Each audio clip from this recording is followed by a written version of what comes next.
ಹರಿ ಓಂ.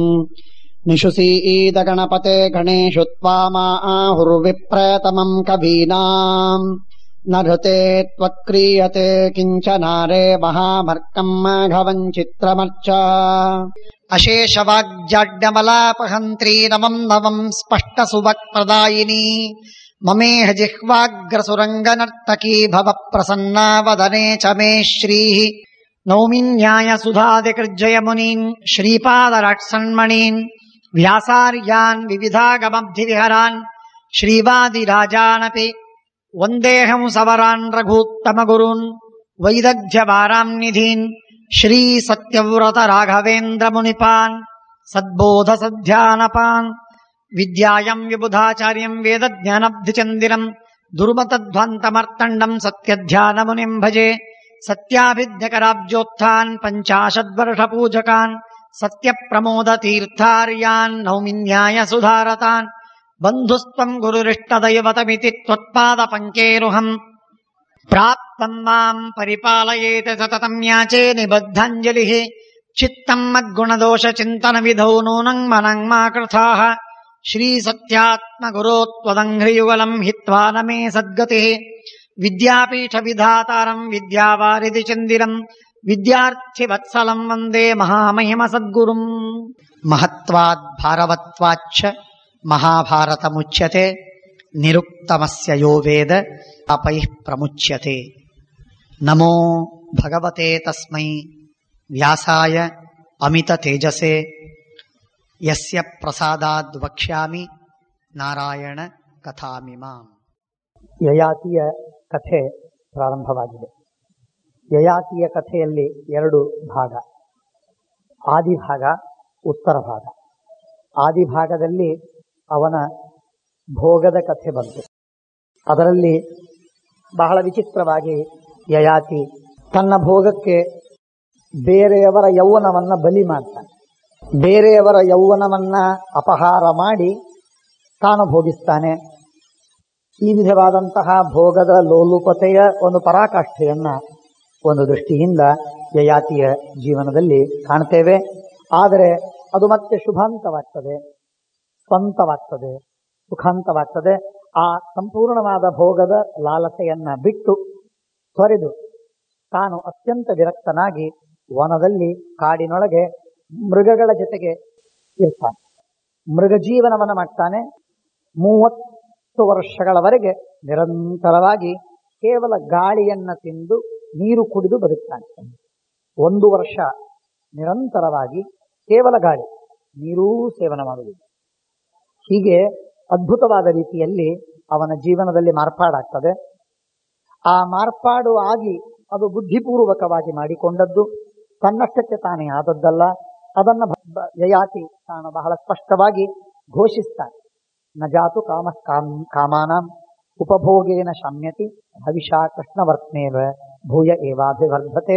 ಮತ್ತ ಮಾತಂಗ ಯಾವ ರೀತಿಯಾಗಿ ಉನ್ಮತ್ತವಾದ ಮದವೇರಿದ ಆನೆ ತನ್ನಷ್ಟಕ್ಕೆ ತಾನೇ ಶಾಂತವಾಗುವಂತೆ ಮನಸ್ಸು ಶಾಂತವಾಗ್ತದೆ ಅಂತ ತಿಳಿಬೇಡ. ಮನಸ್ಸು ಯಾವಾಗಲೂ ಭೋಗವನ್ನ ಅಪೇಕ್ಷಿಸ್ತದೆ. ಅದನ್ನ ಕಡಿವಾಣದಲ್ಲಿಟ್ಟರೆ ಮಾತ್ರ ಅದು ಕೆಳಗೆ ಬೀಳ್ತದೆ, ಮೆತ್ತಗಾಗ್ತದೆ. ಇಲ್ಲದೆ ಇದ್ರೆ ಅದನ್ನು ನಿಯಂತ್ರಣ ಮಾಡಲಿಕ್ಕೆ ಸಾಧ್ಯವಿಲ್ಲ ಅಂತ ತನ್ನ ಜೀವನದ ಒಂದು ಸಂದೇಶವನ್ನ, ಅನುಭವದ ಮಾತನ್ನ, ಆ ಅನುಭವದಿಂದ ಪಾಕವೇನು ಬಂದಿತ್ತೋ ಅದನ್ನ ತನ್ನ ಜೊತೆಗಿರುವ ಎಲ್ಲರಿಗೆ ಅದನ್ನ ಹಂಚುತ್ತಾನೆ. ಕೊನೆಗೆ ಅರಣ್ಯಕ್ಕೆ ಹೋಗ್ತಾನೆ. ವಿಚಿತ್ರ, ಭಾರಿ ತಪಸ್ಸು ಮಾಡಿದ, ಸ್ವರ್ಗಕ್ಕೆ ಹೋದ, ಸ್ವರ್ಗದಿಂದ ಮತ್ತೆ ಬಿದ್ದ, ಮತ್ತೆ ಸ್ವರ್ಗಕ್ಕೆ ಹೋಗ್ತಾನೆ. ಇದು ಯಯಾತಿಯ ಕಥೆಯ ಉತ್ತರಾರ್ಧದಲ್ಲಿಯೇ ಸಂಕ್ಷೇಪ. ತಪಸ್ಸು ಮಾಡಿದ್ದಕ್ಕೆ ಸ್ವರ್ಗಕ್ಕೆ ಹೋದ, ಸ್ವರ್ಗದಿಂದ ಕೆಳಗೆ ಬಿದ್ದ, ಕೆಳಗೆ ಬಿದ್ದು ಮತ್ತೆ ಸ್ವರ್ಗಕ್ಕೆ ಹೋದ. ಇದು ಯಯಾತಿಯ ಉತ್ತರಾರ್ಧ. ಇದಕ್ಕೆ ಉತ್ತರ ಯಾಯಾತ ಅಂತ ಕರೀತಾರೆ. ನನ್ನ ನಹುಷರಾಜನ ಮಗ ಯಯಾತಿ ತನ್ನ ಮಗನನ್ನ ಪೂರ್ವನ್ನ ರಾಜ್ಯದಲ್ಲಿ ಪಟ್ಟಾಭಿಷೇಕ ಮಾಡಿ ತಾನು ವನವಾಸಕ್ಕೆ ಹೋಗ್ತಾನೆ. ಬ್ರಾಹ್ಮಣರ ಜೊತೆಗೆ ವನವಾಸದಲ್ಲಿರ್ತಾನೆ. ಆ ಬ್ರಾಹ್ಮಣರಿಗೆ ಕೇಳಿಕೊಂಡು ಹೇಗಿರಬೇಕು, ಏನ್ ಮಾಡಬೇಕು, ಯಾವ ರೀತಿಯಿಂದ ನಾವು ವನದಲ್ಲಿ ಆಶ್ರಮದಲ್ಲಿ ಇರಬೇಕು, ಕಾಲ ಕಳಿಬೇಕು, ಎಲ್ಲವನ್ನು ಕೇಳಿಕೊಂಡು ಇರ್ತಾನೆ. ಫಲಮೂಲಾಶನೋ ದಾಂತಹ ತತಃ ಸ್ವರ್ಗಮಿತೋ ಗತಃ. ಕೇವಲ ಹಣ್ಣು ಹಂಪಲಗಳನ್ನು ಮಾತ್ರ ಮೊದಲಿಗೆ ಪ್ರಾರಂಭದಲ್ಲಿ ತಿಂತ ಕಾಲ ಕಳಿತಾನೆ, ಸ್ವರ್ಗಕ್ಕೆ ಹೋಗ್ತಾನೆ, ಬಹಳ ಸಂತೋಷ ಪಡ್ತಾನೆ. ಅನೇಕ ಯುಗಗಳವರೆಗೆ, ವರ್ಷಗಳವರೆಗೆ ಭೋಗಿಸಿ ಆದ ಮೇಲೆ ಮತ್ತೆ ಒಂದು ಸಣ್ಣ ಕಾರಣಕ್ಕೆ ಕೆಳಗೆ ಬಿದ್ದ.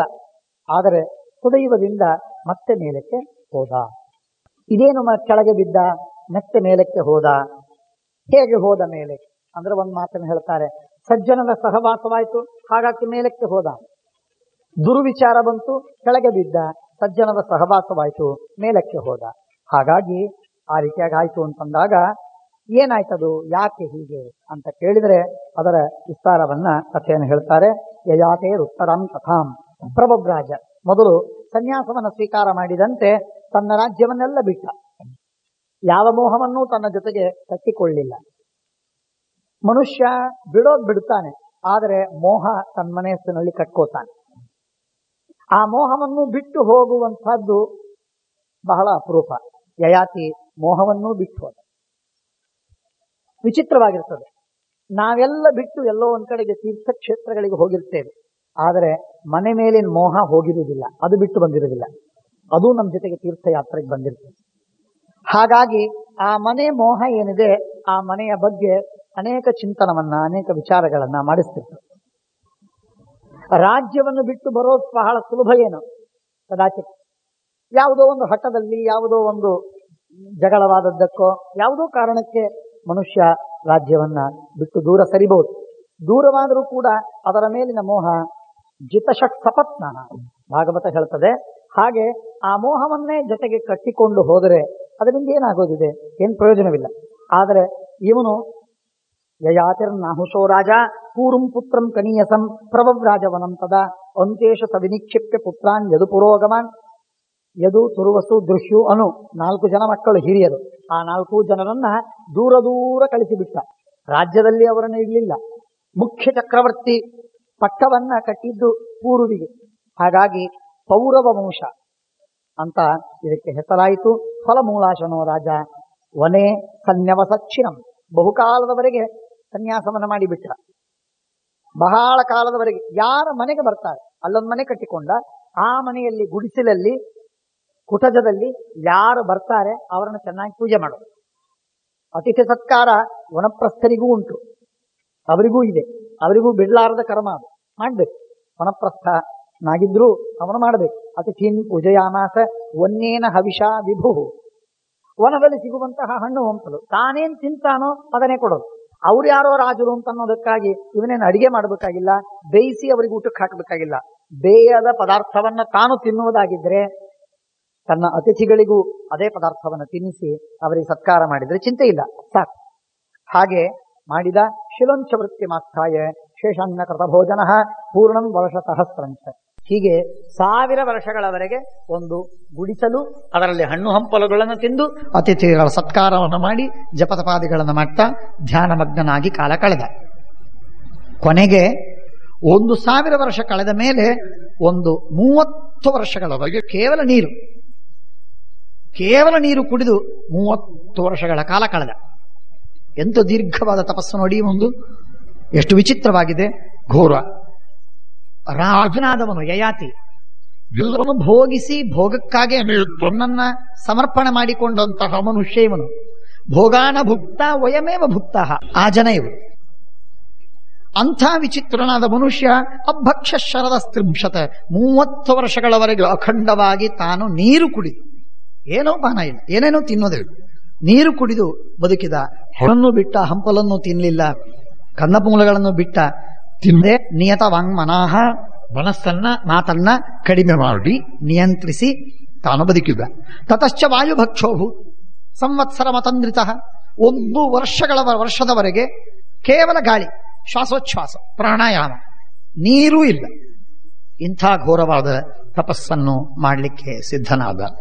ಯಯಾತಿಯ ಈ ಎಕ್ಸ್ಟ್ರೀಮ್ಗಳನ್ನು ನೋಡಿದ್ರು. ಆ ಕಡೆಗೆ ಒಂದು ಆಚೆ ನೋಡಿದರೆ ವಿಚಿತ್ರವಾದಂತಹ ರಾಜ್ಯ ಭೋಗ ಎಲ್ಲವನ್ನು ಮಾಡಿದ. ಈಚೆ ಬಂದರೆ 1000 ವರ್ಷಗಳವರೆಗೆ ಆಚೆ ಭೋಗ ಮಾಡಿದರೆ 1000 ವರ್ಷಗಳವರೆಗೆ ತಪಸ್ಸು ಮಾಡಿದ. ಇದು ಯಯಾತಿಯ ಸ್ವರೂಪ. ಹಾಗಾಗಿ ಯಯಾತಿ ದೊಡ್ಡ ರಾಜನಾದ. ಭೋಗ ಮಾಡಿದ್ದಕ್ಕಾಗಿ ಅವನು ರಾಜನಾಗಲಿಲ್ಲ, ಆದರೆ ಭೋಗದ ರುಚಿಯನ್ನ ಭೋಗದ ಸವಿಯನ್ನ ಕಂಡು ಕೊನೆಗೆ 1000 ವರ್ಷಗಳವರೆಗೂ ಅಖಂಡವಾಗಿ ತಪಸ್ಸನ್ನು ಮಾಡುವ ಸಾಧ್ಯತೆ, ಸಾಮರ್ಥ್ಯ ಹಾಗೂ ಪ್ರಯತ್ನ, ಅದಕ್ಕಾಗಿ ಹೊಟ್ಟ ಇವುಗಳನ್ನು ತೊಟ್ಟು ಜಿದ್ದಿನಿಂದ ಮಾಡಿದ ಈ ಮಹಾತ್ಮನಾದ್ದರಿಂದ ಯಯಾತಿ ಅತ್ಯಂತ ಪ್ರಾತಸ್ಮರಣೀಯನಾದ. ಯಯಾತಿಯನ್ನ ಬಗ್ಗೆ ಹೇಳ್ತಾರೆ, ಅಭಕ್ಷ ಶರದಸ್ತ್ರಿಂಶತ ಆಸೀನ್ ನಿಯತ ವಾಂಗ್ಮನಃ ತತಶ್ಚ ವಾಯುಭೂಕ್ಷೋಭೂತ್ ಸಂವತ್ಸರ ಮತಂದ್ರಿತಃ ತಥಾ ಪಂಚಾಗ್ನಿ ಮಧ್ಯೆ ಮೇಲೆ ಸೂರ್ಯ, ಸುತ್ತಲೂ 4 ಬಿಸಿ ಕೆಂಡ, ಇವುಗಳ ಮಧ್ಯದಲ್ಲಿ ಉಸುಕಿನ ಮೇಲೆ ಕೂಡೋದು. ಈ ವಿಧವಾದಂತಹ ಒಂದು ತಪಸ್ಸು. ಆ ತಪಸ್ಸನ್ನು ಮಾಡಿದ. ತಪಸ್ತೇಪೇಚ ವತ್ಸರಂ 1 ವರ್ಷದವರೆಗೆ ಒಂದೇ ಪಾದದ ಮೇಲೆ ನಿಂತುಕೊಂಡ 1 ವರ್ಷದವರೆಗೆ 6 ತಿಂಗಳವರೆಗೆ. ಷಣ್ಮಾಸಾನ್ ಅನಿಲಾಶನಃ ಪುಣ್ಯಕೀರ್ತಿ. ಹೀಗಾಗಿ ಒಳ್ಳೆ ಕೀರ್ತಿಯನ್ನು ಗಳಿಸಿ ತಪಸ್ಸನ್ನು ಮಾಡಿ ಸ್ವರ್ಗಕ್ಕೆ ತೆರಳಿದ. ಸ್ವರ್ಗಕ್ಕೆ ಹೋದಾಗ ಸ್ವರ್ಗತಸ್ತುತ ರಾಜೇಂದ್ರೋ ನಿಮಸನ್ ಧ್ರುವವಿಷ್ಮನಿ ಪೂಜಿತ ಸ್ತ್ರಿದಶೈಸ್ತಾಧ್ಯುಹಿ ಮರುದ್ಭಿರ್ ವಸುಭಿಸ್ತಥ. ಆಗ ಅಲ್ಲಿ ಸಾಧ್ಯರು, ಮರುತರು, ವಸುಗಳು ಬ್ರಹ್ಮಲೋಕದಲ್ಲಿ, ದೇವಲೋಕದಲ್ಲಿ ಸಂಚಾರ ಮಾಡತಕ್ಕ ಇವನಿಗೆ ಒಳ್ಳೆ ರೀತಿಯಿಂದ ಸತ್ಕಾರ, ಪೂಜೆ, ಗೌರವ ಎಲ್ಲ ಮಾಡಿದರು. ಆಗ ಸಕದಾಚಿನ್ ನೃಪಶ್ರೇಷ್ಠೋ ಯಯಾತಿ ಶಕ್ರಮಾಗಮತ. ಒಂದು ಸಲ ಹೀಗೆ ನಂದನವನದಲ್ಲಿ ಒಂದು ಸಂಚಾರ ಮಾಡ್ತಾ ಇರೋ ಸಂದರ್ಭದಲ್ಲಿ ಇಂದ್ರ ಕಾಣಿಸಿದ. ಇಂದ್ರ ಕಂಡಾಗ ಯಯಾತಿ ಹತ್ತಿರದಲ್ಲಿ ಹೋದ, ಇಂದ್ರನಿಗೆ ಗೌರವಿಸಿದ. ಇಂದ್ರನು ಪ್ರತಿಯಾಗಿ ಸತ್ಕಾರ ಮಾಡಿದ. ಕರೆದುಕೊಂಡು ಇಬ್ರು ಒಂದು ಬೆಂಚಿತ್ತು ತಿಳಿರಿ, ಅದರ ಮೇಲೆ ಕೂತ್ಕೊಂಡ್ರು ಗಾರ್ಡನಿನಲ್ಲಿ ಮಾತಾಡೋದಕ್ಕಾಗಿ. ಯಯಾತಿ ಬಾ ಸುಮ್ಮನೆ ಮಾತಾಡೋಣ ಅಂತ ಹೇಳಿ ಯಯಾತಿಯನ್ನು ಕರೆದು ಕೂಡಿಸಿದ. ಯಯಾತಿಯನ್ನು ಕರೆದು ಕೂಡಿಸಿದಾಗ ಯಯಾತಿ ಕೂತ, ಅರ್ಜುನ ಬದಿಯಲ್ಲಿ ಇಂದ್ರನು ಇದ್ದಾನೆ. ಇಬ್ರು ಮಾತಾಡ್ಲಿಕ್ಕೆ ಪ್ರಾರಂಭ ಮಾಡಿದ್ರು. ಯದಾಸ ಪೂರುಸ್ತವ ರೂಪೇಣ ರಾಜನ್ ಜರಾಂ ಗೃಹೀತ್ವಾ ಪ್ರಚಚಾರ ಭೂಮೌ ತದಾಚ ರಾಜ್ಯಂ ಸಂಪ್ರದಾಯ ಇವ ತಸ್ಮೈ ತ್ವಯಾ ಕಿಮುಕ್ತ ಕಥಯೇಹ ಸತ್ಯಂ. ನನಗೊಂದು ಮಾತು ಹೇಳು ಯಯಾತಿ, ನಿನ್ ಕಥೆ ಬಹಳ ವಿಚಿತ್ರವಾಗಿದೆ, ರೋಚಕವಾಗಿದೆ. ನಿನ್ ಮಗನ ತಾರುಣ್ಯವನ್ನು ನೀನು ತೆಗೆದುಕೊಂಡು ನಿನ್ನ ವಾರ್ಧಕ್ಯವನ್ನ, ನಿನ್ನ ಮುಪ್ಪುತನವನ್ನು ಅವನಿಗೆ ಕೊಟ್ಟಿ, ನಿನ್ನ ಭೋಗಕ್ಕಾಗಿ, ಅದು 1000 ವರ್ಷದ ಭೋಗಕ್ಕಾಗಿ. ಇದನ್ನು ತೆಗೆದುಕೊಂಡು ವಿನಿಮಯ ಮಾಡಿದಾಗ ಕೊನೆಗೆ ನೀನು ನಿನ್ನ ತಾರುಣ್ಯವನ್ನ ಅವನಿಗೆ ಕೊಟ್ಟಿ, ಅವನ ವಾರ್ಧಕ್ಯವನ್ನ, ಮುಪ್ಪುತನವನ್ನ, ನಿನ್ನದನ್ನ ನೀನು ಸ್ವೀಕಾರ ಮಾಡಿದಿ. ಈ ವಿನಿಮಯವನ್ನ ಮುಗಿಸಿದ್ರಿ. ಇದರ ಟರ್ಮಿನೇಟ್ ಆಯಿತು. ಆದಾಗ ನೀನೇನು ಹೇಳಿದಿ, ಅವನಿಗೇನು ಮಾತಾಡಿ, ಏನು ಸಂದೇಶ ಕೊಟ್ಟಿ, ಬಹಳ ವಿಚಿತ್ರವಾಗಿತ್ತು. ಯಾಕಂದ್ರೆ ನಿನ್ನ ಮಗ ಇಂಥ ದೊಡ್ಡ ತ್ಯಾಗವನ್ನು ಮಾಡಿದ ನಿನಗಾಗಿ, ಇಷ್ಟು ತ್ಯಾಗ ಮಾಡಿದ ನಿನ್ನ ಮಗನಿಗೆ ನೀನು ಏನು ಹೇಳಿದಿ? ಇಂದ್ರನಿಗೆ ಅಪೇಕ್ಷೆ ಇತ್ತು, ಇವನೇನ್ ಥ್ಯಾಂಕ್ಸ್ ಕೊಟ್ಟ, ಏನಂತ ಹೇಳಿದ? ಯಾಕಂದ್ರೆ ಇದಕ್ಕೆ ಎಷ್ಟು ಥ್ಯಾಂಕ್ಸ್ ಹೇಳಬೇಕು? ನಮ್ಮ ದೃಷ್ಟಿಯಲ್ಲಿ ಇದು ಅಬದ್ಧವೋ ಸುಬದ್ಧವೋ ಬಿಟ್ಬಿಡಿ, ಆದರೆ ಯಯಾತಿಯ ದೃಷ್ಟಿಯಲ್ಲಿ ಪೂರು ಎಷ್ಟು ಉಪಕಾರ ಮಾಡಿದ. ಹಾಗಾದರೆ ಯಯಾತಿ ಪೂರುವಿಗೆ ಏನಂತ ಅವನು ಧನ್ಯವಾದಗಳನ್ನ, ಕೃತಜ್ಞತೆಗಳನ್ನ ಎಷ್ಟು ಕೊಟ್ಟಿರ್ಲಿಕ್ಕಿಲ್ಲ. ಅದಕ್ಕಾಗಿ ಪ್ರಶ್ನೆ ಇತ್ತು, ಇಂದ್ರನ್ ಪ್ರಶ್ನೆ. ಆದರೆ ಒಂದ್ ಮಾತನ್ನು ಹೇಳ್ತಾನೆ, ಮೊದಲು ಹೇಳ್ತಾನೆ, ಗಂಗಾ ಯಮುನಯೋರ್ ಮಧ್ಯೆ ಕೃತ್ಸ್ನೋಯಂ ವಿಷಯಸ್ತವ ಮಧ್ಯೆ ಪೃಥಿವ್ಯಾ ಸ್ತಂರಾಜ ಭ್ರಾತರೋ ಅಂತ್ಯಾಧಿಪಸ್ತವ. ಪೂರು, ನಿನಗೆ ಈ ರಾಜ್ಯ ಸಂಬಂಧಪಟ್ಟದ್ದು, ನನ್ನ ಇಡೀ ರಾಜ್ಯ ನಿನಗೆ ಸಂಬಂಧಪಟ್ಟದ್ದು. ರಾಜ್ಯದ ಕೊನೆ ಮೂಲೆಗಳಿವೆಯಲ್ಲ, ಅದು ಯದುವಿಗೆ, ತುರುವಸು, ಪೂರು, ಅನು, ದೃಹ್ಯು ಇವರಿಗೆ ಸಂಬಂಧಪಟ್ಟದ್ದು. ಉಳಿದೆಲ್ಲ ಭಾಗ ಪ್ರಧಾನವಾದದ್ದು ನಿನಗೆ ಅಂತ ನಾನು ಹೇಳಿ ನನ್ನ ಮಗನಿಗೆ ರಾಜ್ಯವನ್ನ ಒಪ್ಪಿಸಿದೆ. ಅವನದನ್ನು ತೆಗೆದುಕೊಂಡು ಸಂತೋಷಪಟ್ಟ. ಆಮೇಲೆ ನಾನು ಅವನಿಗೆ ಉಪದೇಶ ಮಾಡಿದೆ. ಉಪದೇಶದ ಮಾತುಗಳನ್ನು ಹೇಳಲಿಕ್ಕೆ ಶುರು ಮಾಡ್ತಾನೆ. ಕೃತಜ್ಞತೆಯ ಮಾತುಗಳು ಏನಿತ್ತು ಅನ್ನುವುದನ್ನು ಕೇಳುವ ಕುತೂಹಲ ಇಂದ್ರನಿಗಿದ್ರೆ, ಇವನು ಉಪದೇಶವನ್ನು ತಾನೇನು ಮಾಡಿದೆ ಅಂತ ತನ್ನ ಬಢಾಯಿಯನ್ನ ಹೇಳುವಂತೆ ತೋರ್ತಾ ಇದೆ. ಇರಲಿ, ಉಪದೇಶ ನಮಗೆ ಬೇಕು, ಆದ್ದರಿಂದ ನಾವು ಕೇಳೋಣ. ಆದರೆ ಸಂಗತವಾದದ್ದು ಹೆಚ್ಚು ಕೃತಜ್ಞತೆ. ನಚಕುರಿಯಾನ್ ನರೋ ದೈನ್ಯಂ. ಮನುಷ್ಯ ದೈನ್ಯವನ್ನು ಮಾಡತಕ್ಕದ್ದಲ್ಲ. ಮನುಷ್ಯನಿಗೆ ಸಂಪತ್ತಿರ್ತದೆ ಅಥವಾ ಶಕ್ತಿ ಇರ್ತದೆ, ಆದರೂ ಕೂಡ ಮನುಷ್ಯ ನನಗಾಗುವುದಿಲ್ಲ, ನನಗೆ ಸಾಧ್ಯವಿಲ್ಲ ಅಂತ ಹೇಳಿ ಅಳುತ್ತಾನೆ, ದುಃಖ ಪಡ್ತಾನೆ. ಮನುಷ್ಯನಿಗೆ ಇದೊಂದು ಕೆಲವರ ಸಹಜವಾದ ಸ್ವಭಾವವಾಗಿ ಬಿಟ್ಟಿರ್ತದೆ. ತಮ್ಮನ್ನು ಏನಿದ್ರೂ ಇಲ್ಲ ಅಂತ ಹೇಳುದು, ಏನಿದ್ರೂ ಇಲ್ಲ ಅಂತ ಹೇಳಿ. ಆತ್ಮನ ಶಕ್ತಿ ಹಾಪನಂ, ಇದೊಂದು ಮನೋದೋಷ ಅಂತ ಹೇಳಿದ್ದಾರೆ ಶ್ರೀಮದಾಚಾರ್ಯರು. ಇದು ಇದ್ದದ್ದನ್ನು ಇಲ್ಲ ಅಂತ ಹೇಳುವುದಕ್ಕೆ ಕಾರಣವೇನು? ವಿನಾಕಾರಣ ಒಂದು. ಎರಡನೇದ್ದು, ಹಣದ ಮೇಲಿನ ಮೋಹಕ್ಕಾಗಿ ಹಣ ನನಗಿಲ್ಲ ಅಂತ ಹೇಳ್ತಾರೆ ಕೆಲವರು. ಶಕ್ತಿ ಇದೆ ಅಂತ ಹೇಳಿಬಿಟ್ರೆ ಕೆಲಸ ಒಪ್ಪಿಸ್ತಾರೆ, ಎಲ್ಲ ಕೆಲಸ ಅವನಿಗೆ ಹೇಳ್ತಾರೆ. ಇದೊಂದು ಸ್ವಲ್ಪ ಮಾಡ್ರಿ, ಅದೊಂದು ಸ್ವಲ್ಪ ಮಾಡ್ರಿ, ಅದೊಂದು ಸ್ವಲ್ಪ ಮಾಡ್ರಿ, ನಮ್ದೊಂದು ಸ್ವಲ್ಪ ಮಾಡ್ರಿ.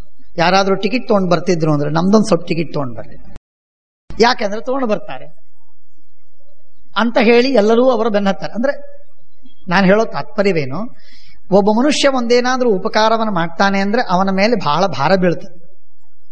ಅದಕ್ಕಾಗಿ ಮನುಷ್ಯ ಏನ್ ಮಾಡ್ತಾನೆ, ನನಗಾಗುವುದಿಲ್ಲ ಅಂತ ಕೂಡ್ತಾನೆ. ತನಗೇ ಆಗುವುದಿಲ್ಲ ಅಂದ್ರೆ ಇನ್ನು ಅವನಿಗೆ ಯಾರು ಹೇಳ್ತಾರೆ ಕೆಲಸ? ಯಾರೂ ಹೇಳುವುದಿಲ್ಲ. ಹಾಗಾಗಿ ಆಫೀಸಿನಲ್ಲಿ ಒಳ್ಳೆ ಕೆಲಸ ಮಾಡಬಾರದಂತೆ. ಇದೊಂದು ನೋಷನ್, ಇದೊಂದು ಕಾನ್ಸೆಪ್ಟ್ ಕೆಲವರು. ಕೆಲಸ ಚೆನ್ನಾಗಿ ಮಾಡಿಬಿಟ್ರೆ ನೀನೇ ಮಾಡಿ ಎಲ್ಲ ಕೆಲಸ ಅಂತ ಹೇಳ್ತಾರೆ. ಹಾಗಾಗಿ ಕೆಲಸ ಚೆನ್ನಾಗಿ ಮಾಡಬಾರದು, ಕೆಲಸ ಕೆಡಿಸಿಬಿಡಬೇಕು. ಇದರ ಒಬ್ಬ ಮೂಲ ಪುರುಷ, ಒಬ್ಬ ಬೀಜ ಪುರುಷ ಒಬ್ಬವನಿದ್ದಾನೆ, ಅಸಮಂಜಸ ಅಂತ. ಆ ಅಸಮಂಜಸ ಅಂತ ಅನ್ನೋನು ಸಗರರಾಜನ ಮಗ. ಅವನೇನ್ ಮಾಡ್ತಿದ್ದ ಅಂದ್ರೆ ಎಲ್ಲ ಕೆಲಸ ಕೆಡಿಸ್ತಿದ್ದ. ಯಾಕೆ ಅಂದ್ರೆ ತನಗೆ ಈ ಸಂಸಾರದ ವ್ಯಾಮೋಹ ಇರಬಾರದು ಅಂತ ಅನ್ನೋದಕ್ಕಾಗಿ ಎಲ್ಲ ಕೆಲಸ ಕೆಡಿಸೋದು, ಎಲ್ಲ ಕೆಲಸ ಕೆಡಿಸೇ ಇಟ್ಬಿಡೋದು. ಹಾಗೆ ಅವನು ವ್ಯವಸ್ಥೆ. ಅವ 10 ರೂಪಾಯಿ ಕೊಟ್ಟು ಏನಾದ್ರು ತಗೊಂಡ್ ಬಾ ಅಂತ ಹೇಳಿದ್ರೆ 1 ರೂಪಾಯಿ ತಗೊಳ್ಳಿ ಬರಬೇಕು, ಆದ್ರೆ 9 ರೂಪಾಯಿ ಕೊಟ್ಟು ಬಂದಿರಬೇಕು. ಅವನಿಗೆ ಇನ್ನೊಮ್ಮೆ ಎಂದೆಂದಿಗೂ ತಪ್ಪಿಯೂ ಮಾರ್ಕೆಟಿಗೆ ಕಳಿಸಿರ್ಬಾರ್ದು. ಯಾರು ಕಳಿಸ್ತಾರೆ ಹೇಳ್ರಿ ಇನ್ನೊಮ್ಮೆ? ತಲೆ ಬಡ್ಕೊಂಡು. ಹಾಗಾಗಿ ಮನುಷ್ಯನಿಗೆ ತನ್ನ ಶಕ್ತಿ ಇದ್ದರೂ ಕೂಡ ಇಲ್ಲ ಅಂತ ತೋರಿಸ್ತಕ್ಕಂಥದ್ದೇನಿದೆ ಇದು ದೈನ್ಯ. ಇದನ್ನ ಎಂದಿಗೂ ಮಾಡಬಾರದು ಮನುಷ್ಯ. ನಚ ದೈನ್ಯಂ ನಚ ಕುರಿಯಾನ್ ನರೋ ದೈನ್ಯಂ. ಶಾಠ್ಯಂ, ಇದೊಂದು ವಿಚಿತ್ರ. ಇದ್ದದ್ದನ್ನ ಇಲ್ಲ ಅಂತ ಹೇಳುವುದು, ಇಲ್ಲದೆ ಇದ್ದದ್ದನ್ನು ಇದೆ ಅಂತ ತೋರಿಸುವುದು. ಇದ್ದದ್ದನ್ನ ಇಲ್ಲ ಅಂತ ಹೇಳೋದು ಯಾಕೆಂದ್ರೆ ಅದು ಹಾನಿಯಾಗತ್ತೆ ಅಂತ, ಇಲ್ಲದೆ ಇದ್ದದ್ದನ್ನು ಇದೆ ಅಂತ ತೋರಿಸೋದು ಯಾಕೆ? ಮರ್ಯಾದೆ ಸಿಗತ್ತೆ ಅಂತ. ಇದು ವಿಚಿತ್ರ. ಈ ವಿತ್ತಶಾಠ್ಯ ಅಂತಂತಾರೆ. ವಿತ್ತಶಾಠ್ಯ ಅಂದ್ರೆ ಎರಡೂ ತರಹದ್ದು. ವಿತ್ತಶಾಠ್ಯ ಅಂತ ಅನ್ನೋದು ಎರಡು ರೀತಿಯಿಂದ. ಹಣ ಇದೆ, ನಮಗೇನಿಲ್ರಿ, ನಾವಿಷ್ಟೇ ಅಲ್ಪರು, ಇಷ್ಟಕ್ಕೆ ಕೊಡ್ತೇವೆ, ಇಷ್ಟೇ ಸ್ವೀಕಾರ ಮಾಡ್ರಿ, ಸಂತೋಷ ಪಡ್ರಿ, ಹೋಗ್ರಿ ಅಂತ ಹೇಳುವಂತಹದ್ದೊಂದು. ಇದು ಒಂದು ವಿತ್ತಶಾಠ್ಯ. ಇನ್ನೊಂದು ವಿತ್ತಶಾಠ್ಯ ಅಂದ್ರೆ ತನಗೇನಿರುವುದಿಲ್ಲ. ಮನೆಯಲ್ಲಿ ಮಕ್ಕಳು ದಾರಿದ್ರ್ಯದಿಂದ ಒದ್ದಾಡ್ತಿರ್ತಾರೆ, ಕಷ್ಟಪಡ್ತಿರ್ತಾರೆ, ಹೊಟ್ಟೆಗಿಲ್ಲ ಅಂತ ಒದ್ದಾಡ್ತಿರ್ತಾರೆ. ಬಂದವರಿಗೆ ದಾನ ಮಾಡೋದು, ಹೋಳಿಗೆ ತುಪ್ಪ ಹಾಕಿ ಅವರಿಗೆ ಭಾರಿ ಖುಷಿ ಪಡಿಸೋದು. ಈ ಮೂರ್ಖತನಕ್ಕೆ ಶಾಠ್ಯ ಅಂತ ಕರೀತಾರೆ. ಇದು ಎರಡೂ ಸರಿಯಲ್ಲ. ಇದ್ದದ್ದನ್ನು ಇಲ್ಲ ಅಂತ ತೋರಿಸ್ಬೇಡ, ಇಲ್ಲದೆ ಇದ್ದದ್ದನ್ನು ಇದೆ ಅಂತ ಹೆಚ್ಚು ಜಂಬ ಕೊಚ್ಚೋದಕ್ಕಾಗಿ ನೀನು ಹೆಚ್ಚಿಗೆ ತೋರಿಸ್ಬೇಡ. ಎರಡೂ ಮಾಡಬೇಡ. ಎಷ್ಟಿದೆಯೋ ಅದನ್ನು ಯೋಗ್ಯವಾದ ರೀತಿಯಲ್ಲಿ ಬಜೆಟ್ ಹಾಕೋ, ಅದರ ತಕ್ಕಂತೆ ಮಾಡು. ಕೆಲವರು ಬಜೆಟ್ಟೇ ಹಾಕಿ ಬರುವುದಿಲ್ಲ, ಅವ್ರಿಗೇನ್ ಮಾಡೋದು? ನಚ ದೈನ್ಯಂ ನಚ ಕುರಿಯಾನ್ ನರೋದೈನ್ಯಂ ಶಾಠ್ಯಂ ಕ್ರೋಧಂ ತಥೈವಚ. ಸಿಟ್ಟು ಮಾಡಬಾರದು. ಜೈಮ್ಯಂ, ಕುಟಿಲ, ಯಾವಾಗಲೂ ಕುಟಿಲ. ಇವನ ಜೊತೆಗೂ ಸರಳ ಮಾತಾಡುವುದಿಲ್ಲ, ಅವನ ಜೊತೆಗೂ ವಕ್ರ, ಇವನ ಮತ್ತವನ ಜೊತೆಗೂ ಕುಟಿಲ, ಇನ್ನೊಬ್ಬನ ಜೊತೆಗೂ ಡೊಂಕು. ಯಾರ ಜೊತೆಗೆ ನೀನು ಸರಳ ಮಾತಾಡ್ತಿ? ಯಾರ ಜೊತೆಗೆ ನಿನ್ನ ವ್ಯವಹಾರ ಸರಳ ಇದೆ? ಎಲ್ಲೂ ಇಲ್ಲ. ಬದುಕೋದೇ ಕಷ್ಟವಾಗ್ತದೆ. ಮನುಷ್ಯ ಹೀಗೆ ಕಪಟ, ಕುಟಿಲ, ವಂಚನೆ, ಜೈಮ್ಯ, ಇದು ಏನಿದು? ಎಷ್ಟರ ಮಟ್ಟಿಗೆ ಸರಳವಾಗಿ ಅವನಿಗೆ ಕನ್ನಡಿಯೂ ಸರಳ ಕಾಣುವುದಿಲ್ಲ, ಅವನಿಗೆ ವಕ್ರ ಕಾಣುತ್ತದೆ. ಯಾಕೆಂದ್ರೆ ಅವನ ದೃಷ್ಟಿಕೋನವೇ ಯಾವಾಗಲೂ ವಕ್ರ. ಯಾರಾದರೂ ಏನಾದರೂ ಮಾತಾಡ್ತಿದ್ರು ಅಂದ್ರೆ ಅವ್ರು ನನ್ನ ಸಲುವಾಗಿ ಮಾತಾಡ್ತಾರೆ ಅಂತನ್ನೋದು, ಅವ್ರಿಗೆ ಹೋಗಿ ಏನಾದರೂ ಬೆಂಕಿ ಹಚ್ಚೋದು. ಇದು ಮನುಷ್ಯನ ಸ್ವಭಾವ. ಇದು ಕೆಲವರಿಗೆ ಇರ್ತದೆ ಪಾಪ. ಇದು ದೈವದತ್ತ, ಭಗವದ್ ಅನುಗ್ರಹದಿಂದ ಬಂದದ್ದು. ಹಾಗಾಗಿ ಜಪ್ಪಿಸಿಕೊಂಡು ಬೆಳೆಸ್ತಾರೆ ಅದನ್ನು. ನಚ ಜೈಮ್ಯಂ ಜೈಮ್ಯಂಚ ಮತ್ಸರನ್ವೈರಂ ಸರ್ವತ್ರೇದಂ ನಕಾರಯೇ. ದೈನ್ಯ, ಶಾಠ್ಯ, ಕ್ರೋಧ, ಜೈಮ್ಯ, ಮತ್ಸರ, ವೈರ, ಈ 6 ಎಲ್ಲೂ ಮಾಡ್ಲಿಕ್ಕೆ ಹೋಗಬೇಡ. ಮಾಡೋದಾದ್ರೆ ಒಂದೊಂದು ಕಡೆಗೆ ಮಾಡು, ಎಲ್ಲಾ ಕಡೆಗಂತೂ ಮಾಡ್ಲಿಕ್ಕೆ ಹೋಗಬೇಡ, ಸಾಯ್ತಿ ಅಂತ ನಾನು ನಮ್ಮ ಮಗನಿಗೆ ಪೂರ್ವಿಗೆ ಹೇಳಿದೆ. ಮಾತರಂ ಪಿತರಂ ಜ್ಯೇಷ್ಠಂ ವಿದ್ವಾಂಸಂಚ ತಪೋಧನಂ ಕ್ಷಮಾವಂತಂ ಚ ರಾಜೇಂದ್ರ ನಾವವನ್ನೇತ ಬುದ್ಧಿಮಾನ್. ಮನುಷ್ಯ ತಂದೆ, ತಾಯಿ, ಅಣ್ಣ ಅಥವಾ ಹಿರಿಯರು, ಯಾರೇ ಸೋದರ ಮಾವ ಇತ್ಯಾದಿ ಯಾರೇ ಹಿರಿಯರು, ವಿದ್ವಾಂಸಂ ಪಂಡಿತ, ತಪೋಧನ ತಪಸ್ವಿ, ಕ್ಷಮಾವಂತಂ ಸಿಟ್ಟಿಗೆ ಬಾರದೇ ಇದ್ದವ, ಈ 6 ಜನರ ಮೇಲೆ ಎಂದೆಂದಿಗೂ ಕೋಪಿಸಿಕೊಳ್ಳಬಾರದು, ಅವಮಾನ ಮಾಡಬಾರದು, ಎಂದಿಗೂ ಅವಮಾನ ಮಾಡಬಾರದು. ತಂದೆ ತಾಯಿ ಅವರಂತೂ ಸರಿಯೇ. ತಪಸ್ವಿ ಉತ್ತಮ, ಅವನಿಗೆ ನೀನು ಅವಮಾನ ಮಾಡಿದ್ರೆ ನಿನಗೆ ಅನರ್ಥ ಆಗೋದು ನಿಶ್ಚಿತ. ಅವನೇ ನಿಂಗ ಸಿಟ್ಟು ಮಾಡ್ಲಿಕ್ಕಿಲ್ಲ, ಶಾಪ ಕೊಡ್ಲಿಕ್ಕಿಲ್ಲ, ಆದ್ರೆ ನಿನಗೆ ಅದರ ಭೋಗವನ್ನು ಭೋಗಿಸಬೇಕಾಗತ್ತೆ. ಕ್ಷಮಾವಂತ. ಇನ್ನೊಬ್ಬ ಮನುಷ್ಯ ಅಂದ್ರೆ ಕ್ಷಮಾವಂತ. ಕ್ಷಮಾವಂತ ಅಂದ್ರೆ ಸಿಟ್ಟಿಗೆ ಬಾರದೇ ಇದ್ದ ಮನುಷ್ಯನಿಗೆ ನೀನು ಅವಮಾನ ಮಾಡ್ಲಿಕ್ಕೆ ಹೋಗಬೇಡ. ಯಾರು ಬೈದು ಬಿಡ್ತಾನಲ್ಲ ತಿರುಗಿ ಅವನಿಗೆ ಅವಮಾನ ಮಾಡು. ಅದು ಅಲ್ಲಿಗಲ್ಲೇನೆ ಅದು ಲೆಕ್ಕ ಮುಗಿದು ಹೋಗ್ಬಿಡ್ತದೆ. ಕ್ಷಮಾಶೀಲನಿರ್ತಾನೆ ನೋಡ್ರಿ, ನೀವೇನಾದ್ರೂ ಬೈರಿ ಒಪ್ಪಿ ಬಿಡ್ತಾನ. ಅಂಥವನಿಗೆ ದೇವರ ಸಿಟ್ಟಿಗೆ ಬರ್ತಾನೆ, ನಿಮ್ಮೇಲೆ ದೇವರು ಕೋಪಿಸ್ಕೋತಾನೆ. ಅಂಥವ್ರ ಮೇಲೆ ಎಂದೆಂದಿಗೂ ನೀನು ಅವಮಾನ ಮಾಡಲಿಕ್ಕೆ ಹೋಗಬೇಡ. ತಂದೆ, ತಾಯಿ, ಜ್ಯೇಷ್ಠ, ವಿದ್ವಾಂಸ, ತಪಸ್ವಿ, ಕ್ಷಮಾವಂತ. ಈ 6 ಜನರ ಮೇಲೆ ನೀನು ಅವಮಾನ, 6 ಜನರಿಗೆ ಅವಮಾನ ಮಾಡ್ಲಿಕ್ಕೆ ಹೋಗಬೇಡ. ಅಂದ್ರೆ ಬೇರೆಯವರಿಗೆ ಅವಮಾನ ಮಾಡು ಅಂತ ಅರ್ಥ ಅಲ್ಲ, ಇವರಿಗಂತೂ ಮಾಡ್ಲಿಕ್ಕೆ ಹೋಗ್ಲೇಬೇಡ, ಇವರಿಗೆ ಸರ್ವಥಾ ಮಾಡಬೇಡ. ಶಕ್ತಸ್ತು ಕ್ಷಮತೆ ನಿತ್ಯಂ ಅಶಕ್ತ ಕ್ರುದ್ಧತೆ ನರಃ ದುರ್ಜನಂ ಸುಜನಂ ದ್ವೇಷ್ಟಿ ದುರ್ಬಲೋ ಬಲವತ್ತರಂ ರೂಪವಂತಂ ಅರೂಪೀಚ ಧನವಂತಂಚ ನಿರ್ಧನಃ ಅಕರ್ಮೀ ಕರ್ಮಿಣಂ ದ್ವೇಷ್ಟಿ ಧಾರ್ಮಿಕಂಚ ನಧಾರ್ಮಿಕಃ ನಿರ್ಗುಣೋ ಗುಣವಂತಂಚ ಪುತ್ರೈತತ್ ಕಲಿಲಕ್ಷಣಂ. ಅದ್ಭುತ, ಬಹಳ ವಿಚಿತ್ರವಾಗಿದೆ. ಮನುಷ್ಯನ ಸ್ವಭಾವ ಏನು ಅಂತಂದ್ರೆ, ಮನುಷ್ಯ ತನ್ನಲ್ಲಿ ತಾನು, ತನ್ನ ಜೊತೆಗೆ ಇನ್ನೊಬ್ರು ಯಾರೋ ಇದ್ದಾರೆ, ಅವನು ಯಾರೋ ಬಹಳ ಧಾರ್ಮಿಕನಾಗಿದ್ದ, ಅವನು ಧಾರ್ಮಿಕನಾಗಿದ್ದ, ತಾನು ಧಾರ್ಮಿಕನಾಗಿದ್ದಿಲ್ಲ ಅಂದರೆ ಅವನನ್ನು ಬೈತಾನೆ, ದ್ವೇಷಿಸ್ತಾನೆ. ಮನುಷ್ಯನಿಗೆ ಆತ್ಮಕೇಂದ್ರಿತವಾದ ಸ್ವಭಾವ ಇದೆ, ಸೆಲ್ಫ್ ಸೆಂಟರ್ಡ್ ಸೈಕಿ. ಅವನ ಮನಸ್ಸಿನ ಯಾವ ವಲಯದ ಮೂಲೆಯಲ್ಲೂ ಕೂಡ ನೀವು ಹೋದರೆ ನಿಮಗೆ ಕಾಣುವುದು, ಎದ್ದು ಕಾಣುವುದೇನು ಅಂದರೆ ಆತ್ಮಪ್ರತಿಷ್ಠೆ, ತಾನು ಮುಖ್ಯಸ್ಥನಾಗಬೇಕು. ಇಷ್ಟೆಲ್ಲ ಜನ ನೀವು ಸೇರಿದ್ದೀರಲ್ಲ, ನೀವ್ಯಾರೂ ಮುಖ್ಯರಲ್ಲ, ನಾನು ನನಗೆ ಮುಖ್ಯ. 10,000 ಜನ ನೆರೆದಿರಲಿ, ತಿಳಿತಾ? ಆ 1,00,000 ಜನ ನೆರೆದಿದ್ರು ಕೂಡ ನಾನು, ನನಗೆ, ನನ್ನ ಪಾಲಿಗೆ ನಾನೇ ಮುಖ್ಯ. ಸ್ಟೇಡಿಯಂಗೆ ಹೋಗಿರೋಣ, ಕ್ರಿಕೆಟ್ ನೋಡ್ತಾ ಇರ್ತೀವಿ, ಬೇಕಾದಷ್ಟು ಜನ ಬರ್ದಿರ್ಲಿ, ಆದರೆ ಅಲ್ಲಿ ನಮ್ಮ ಆರಾಧ್ಯ ದೇವತೆಗಳು ಇರ್ತಾರೆ. ಬಾಲು ಬ್ಯಾಟ್ಗಳನ್ನು ಚೆಲ್ಲಿ ಮುಖಕ್ಕೆ ಸೆಗಣೆ ಹಚ್ಕೊಂಡು ಬರುವಂತಹ ನಮ್ಮ ಆರಾಧ್ಯ ದೇವತೆಗಳು ಇರ್ತಾರಲ್ಲ. ಆದರೂ ನಾವು ಮುಖ್ಯರಾಗ್ತೀವಿ, ನಾವೇ ಮುಖ್ಯರಾಗ್ತೀವಲ್ಲಿ. ಬಹಳ ವಿಚಿತ್ರವಾಗಿರ್ತದೆ. ಮನುಷ್ಯನಿಗೆ ತಾನು ಮುಖ್ಯನಾಗದೇ ಇರುವಂತಹ ಒಂದು ಕ್ಷಣ ಇಲ್ಲ. ತಾನು ಆದ ಮೇಲೆ ಇನ್ನೊಬ್ಬರು ಮುಖ್ಯಸ್ಥರು, ತಾನು ಆಗದೆ ಯಾರು ಮುಖ್ಯಸ್ಥರಾಗೋದಿಲ್ಲ. ಹಾಗಾಗಿ ಮನುಷ್ಯನಿಗೆ ಏನಾಗತ್ತೆ ಅಂದ್ರೆ, ತನ್ನ ಜೊತೆಗೆ ಯಾರೋ ಒಬ್ಬ ಮಡಿವಂತ ಕೂತಿದ್ದ, ಬರೀ ಮಡಿ ಮಡಿ ಮಡಿ ಅಂತ ಹೇಳಿ ಅವರನ್ನು ಬೈದು, ಅಥವಾ ಮೈಲಿಗೆ ಅವನು ಕೂತಿದ್ದ, ಮೈಲಿಗೆ ಮಾಡ್ತೀಯೋ ಅಂತ ಅವನನ್ನು ಬೈದು. ಬಹಳ ವಿಚಿತ್ರವಾಗಿರುತ್ತೆ. ಇಷ್ಟು ವಿಚಿತ್ರ ಅಂದ್ರೆ, ತಾನೇನು ಮಾಡ್ತಾನೆ ಅದು ಉತ್ತಮ, ಅದು ಮೈಲಿಗೆಯನ್ನೇ ಮಾಡಲಿ ಉತ್ತಮ, ಅದು ಮಡಿಯನ್ನೇ ಮಾಡಲಿ ಉತ್ತಮ. ತಾನೇನು ಮಾಡ್ತಾನೆ ಅದು ಉತ್ತಮ, ತಾನು ಮಾಡದೇ ಇದ್ದದ್ದು. ಇದು ಮನುಷ್ಯನ ಸ್ವಭಾವ. ಇದು ನೀವು ಎಲ್ಲಾದರೂ ಅಪ್ಲೈ ಮಾಡಿ. ಇದು ಈ ಮಾನದಂಡ ಏನಿದೆಯಲ್ಲ, ಇದು ಎಲ್ಲಾದರೂ ಅಪ್ಲೈ ಮಾಡಿ. ಮನುಷ್ಯ ತಾನು ಮಾಡದೇ ಇದ್ದದ್ದನ್ನ ಒಳ್ಳೆಯದು, ಶ್ರೇಷ್ಠ, ಉತ್ತಮ ಅಂತ ಒಪ್ಪುವುದಿಲ್ಲ. ಇದು ಮನುಷ್ಯನ ಸ್ವಭಾವ. ಇದನ್ನು ಯಾರು ಗೆಲ್ತಾನೆ ಅವನಿಗೆ ವಿವೇಕ ಇದೆ ಅಂತ. ಯಾರು ಗೆಲ್ಲುವುದಿಲ್ಲ ಅವನು ಅವಿವೇಕಿ ಅಂತ. ಒಬ್ಬ ರೂಪವಂತ, ಬಹಳ ಚಲುವ, ಸುಂದರ ಇದ್ದ, ಅವನನ್ನು ದ್ವೇಷಿಸ್ತಾನೆ. ಅವನಲ್ಲಿ ರೂಪ ಇಲ್ಲ ಅಂತ ಹೇಳಲಿಕ್ಕೆ ಆಗುದಿಲ್ಲ. ಏನ್ ಮಾಡ್ತಾನೆ, ಇನ್ನೊಂದು ಯಾವುದೋ ಹುಳುಕನ್ನ ಹುಡುಕಿ ಅದನ್ನ ಜನರಲ್ಲಿ ತೋರಿಸಿ ಆ ಇದ್ದ ರೂಪವೂ ಕಾಣದೇ ಇದ್ದ ಹಾಗೆ ಮಾಡಬೇಕು ಅಂತ ಪ್ರಯತ್ನ ಮಾಡ್ತಾನೆ. ಚಲುವ ಯಾರಾದ್ರೂ ಬಂದ್ರೆ ಅವನಲ್ಲಿ ಮತ್ತೊಂದು ದೋಷ, ಒಬ್ಬ ಪಂಡಿತ ಬಂದ್ರೆ ಅವನಲ್ಲಿ ಇನ್ನೊಂದು ದೋಷ. ಅವ ಪಂಡಿತ ಬಹಳ ಚೆನ್ನಾಗಿ ಮಾತಾಡ್ತಾರೆ, ಉತ್ತಮ ಉಪನ್ಯಾಸ, ಬಹಳ ದೊಡ್ಡ ಜ್ಞಾನ, ಬೇಕಾದಷ್ಟಿದೆ, ಹಾಗೆ ಹೀಗೆ ಅಂತೆಲ್ಲ ಹೇಳಿದ್ರೆ ಅದೆಲ್ಲ ಇದೆ ರೀ, ಅವರೆಲ್ಲ ಹಾಗಿದ್ದಾರೆ ಅಂತ ಹೇಳಿ ಯಾವುದೋ ಹುಳುಕು ತೆಗೆದು, ಇರೋದೇ ಮನುಷ್ಯ ಅಂತಂದ್ಮೇಲೆ ಆ ಹುಳುಕನ್ನು ತೆಗೆದು ಜಗತ್ತಿನಲ್ಲಿ ತೋರಿಸಿ ಅದರಿಂದ ತನ್ನ ಹೊಟ್ಟೆ ತುಂಬಿಕೊಳ್ತಾನೆ.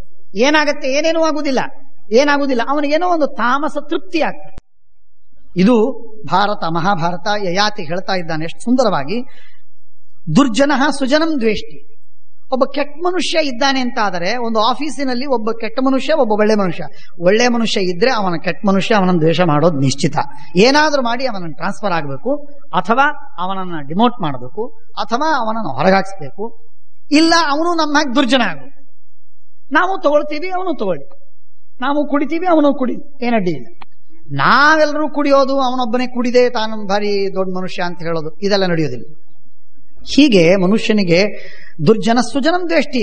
ದುರ್ಜನ ತಾನು ತನ್ನಂತೆ ಇನ್ನೊಬ್ಬರು ದುರ್ಜನರಾದರೆ ತಯಾರಿದ್ದಾನೆ ಸ್ವೀಕಾರ ಮಾಡಲಿಕ್ಕೆ, ಆದರೆ ಸಜ್ಜನರಾಗಿ ಉಳಿತೀನಿ ಅಂತಂದ್ರೆ ಅವರನ್ನ ಬಾಳ್ಲಿಕ್ಕೆ ಕೊಡುವುದಿಲ್ಲ. ದುರ್ಜನ ಸುಜನಂ ದ್ವೇಷ್ಟಿ ದುರ್ಬಲೋ ಬಲವತ್ತರಂ. ದುರ್ಬಲನಾಗಿದ್ರೆ ಬಲಿಷ್ಠನನ್ನ ಬೈತಾನೆ, ದುರ್ಬಲ ಬಲವಂತನನ್ನ ಬೈತಾನೆ, ರೂಪವಂತನನ್ನ ಅರೂಪಿ ಬೈತಾನೆ, ಶ್ರೀಮಂತನನ್ನ ಬಡವ ಬೈತಾನೆ. ಯಾಕೆ? ಅವನ ಕೈಯಲ್ಲಿ ಏನಿಲ್ಲ, ಬೈಯದ ಹೊರತು ಮತ್ತೊಂದು ಮಾಡ್ತಾನೆ.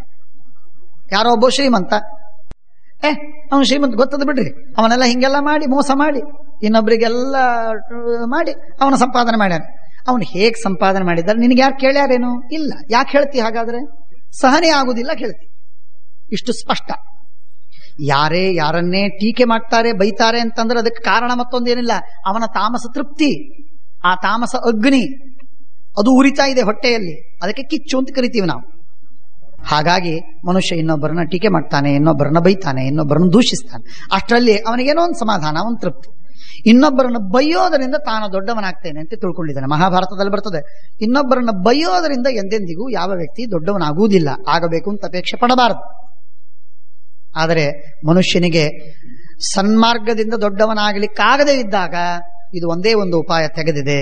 ಅದೇನು ಅಂದ್ರೆ ಇನ್ನೊಬ್ಬರನ್ನ ದೊಡ್ಡವರನ್ನ ಬೈಯೋದು, ನಿಂದೆ ಮಾಡು. ಅದು ಸರಳ. ತಾನೂ ಶ್ರೀಮಂತನಾಗಿ, ತಾನೂ ಬಲಿಷ್ಠನಾಗಿ, ತಾನೂ ರೂಪವಂತನಾಗಿ, ತಾನೂ ಧಾರ್ಮಿಕನಾಗಿ, ತಾನೂ ಸಜ್ಜನನಾಗಿ, ತಾನೂ ಪಂಡಿತನಾಗಿ ಅವನು ಮೀರಿಸುವ ಶಕ್ತಿ ಇಲ್ಲ ಇವನಿಗೆ. ಆದ್ರಿಂದ ಏನ್ ಮಾಡ್ತಾನೆ, ಸಹಜವಾದ ಕೆಲಸ ಅಂತಂದ್ರೆ ಅವನು ಬೈದು ಬಿಟ್ಟರೆ ತಾನು ದೊಡ್ಡವನಾಗ್ತಾನೆ. ಆ ಕಾರಣಕ್ಕಾಗಿ ಪುತ್ರೈತತ್ ಕಲಿಲಕ್ಷಣಂ, ಇದು ಕಲಿಯ ಸ್ವಭಾವ, ಇದು ಕೆಟ್ಟ ಸ್ವಭಾವ, ದುರ್ಜನರ ಸ್ವಭಾವ. ಅಕರ್ಮಿ ಕರ್ಮಿಣಂ ದ್ವೇಷ್ಟಿ. ಯಾರೋ ಒಳ್ಳೆ ಧರ್ಮ ಕರ್ಮ ಪುಣ್ಯ ಯಜ್ಞ ತಪಸ್ಸು ಉಪವಾಸ, ಯಾರೋ ಉಪವಾಸ ಮಾಡ್ತಾರೆ ಅಂತಂದ್ರೆ ಉಪವಾಸ ಮಾಡಿ ಏನ್ ಮಾಡ್ತಾರೆ, ಬರೀ ಮೂಗು ಹಿಡ್ಕೊಂಡು ಕೊಡ್ತಾರೆ, ಬರೀ ಧಾಬಳಿ ಹಿಡ್ಕೊಂಡು, ಧಾಬಳಿ ಬಿಟ್ರೆ ಪಂಜ ಬಿಟ್ರೆ ಧಾಬಳಿ. ಬೈಯುವುದು ಯಾಕೆ ಅಂದ್ರೆ ತನಗೆ ಮಾಡ್ಲಿಕ್ಕೆ ಆಗುದಿಲ್ಲ. ಅರೆ ನೀನ್ ಮಾಡ್ಲಿಕ್ಕಾಗದೇ ಇದ್ರೆ ಏನಾಯ್ತು, ಮಾಡೋರ್ನ ಯಾಕೆ ನೀನ್ ಸಂತೋಷ ಪಡೋದಿಲ್ಲ? ಸಂತೋಷ ಪಡ್ಲಿಕ್ಕೆ ಆಗುವುದಿಲ್ಲ, ಸಾಧ್ಯವಿಲ್ಲ. ಅಕರ್ಮಿ ಕರ್ಮಿಣಂ ದ್ವೇಷ್ಟಿ ಧಾರ್ಮಿಕಂಚ ನ ಧಾರ್ಮಿಕ ನಿರ್ಗುಣೋ ಗುಣವಂತಂಚ ಪುತ್ರೈತತ್ ಕಲಿಲಕ್ಷಣ. ಅಂದ್ರೆ ಇಡೀ ವಿಶ್ವದ ಎಲ್ಲ ಮಾನವರ ಸ್ವಭಾವವನ್ನ ಒಂದೇ ಒಂದು ಸೂತ್ರದಲ್ಲಿ ಯಯಾತಿ ಹೇಳ್ತಾ ಇದ್ದ. ಬಹಳ ಅದ್ಭುತವಾದಂತಹ ಮಾತು. ಮಗನಿಗೆ ಇನ್ನೊಂದು ಮಾತನ್ನು ಹೇಳ್ತಾನೆ, ವಿಪರೀತಂಚ ರಾಜೇಂದ್ರ ಏತೇಷು ಕೃತಲಕ್ಷಣಂ ಬ್ರಾಹ್ಮಣೋ ವಾ ಅಥವಾ ರಾಜಾ ವಾ ವೈಶ್ಯೋ ವಾ ಶೂದ್ರ ಏವ ವಾ ಪ್ರಶಸ್ತೇಷು ಪ್ರಸಕ್ತಾಶ್ಚೇತ್ ಪ್ರಶಸ್ಯಂತೆ ಯಶಸ್ವಿನಃ. ಮನುಷ್ಯನಿಗೆ ಸಹವಾಸ ಸಜ್ಜನರ ಸಹವಾಸವಾಯಿತು ಅಂತ ತಿಳಿದಿದೆ. ಸಜ್ಜನರ ಸಹವಾಸವಾಯಿತು.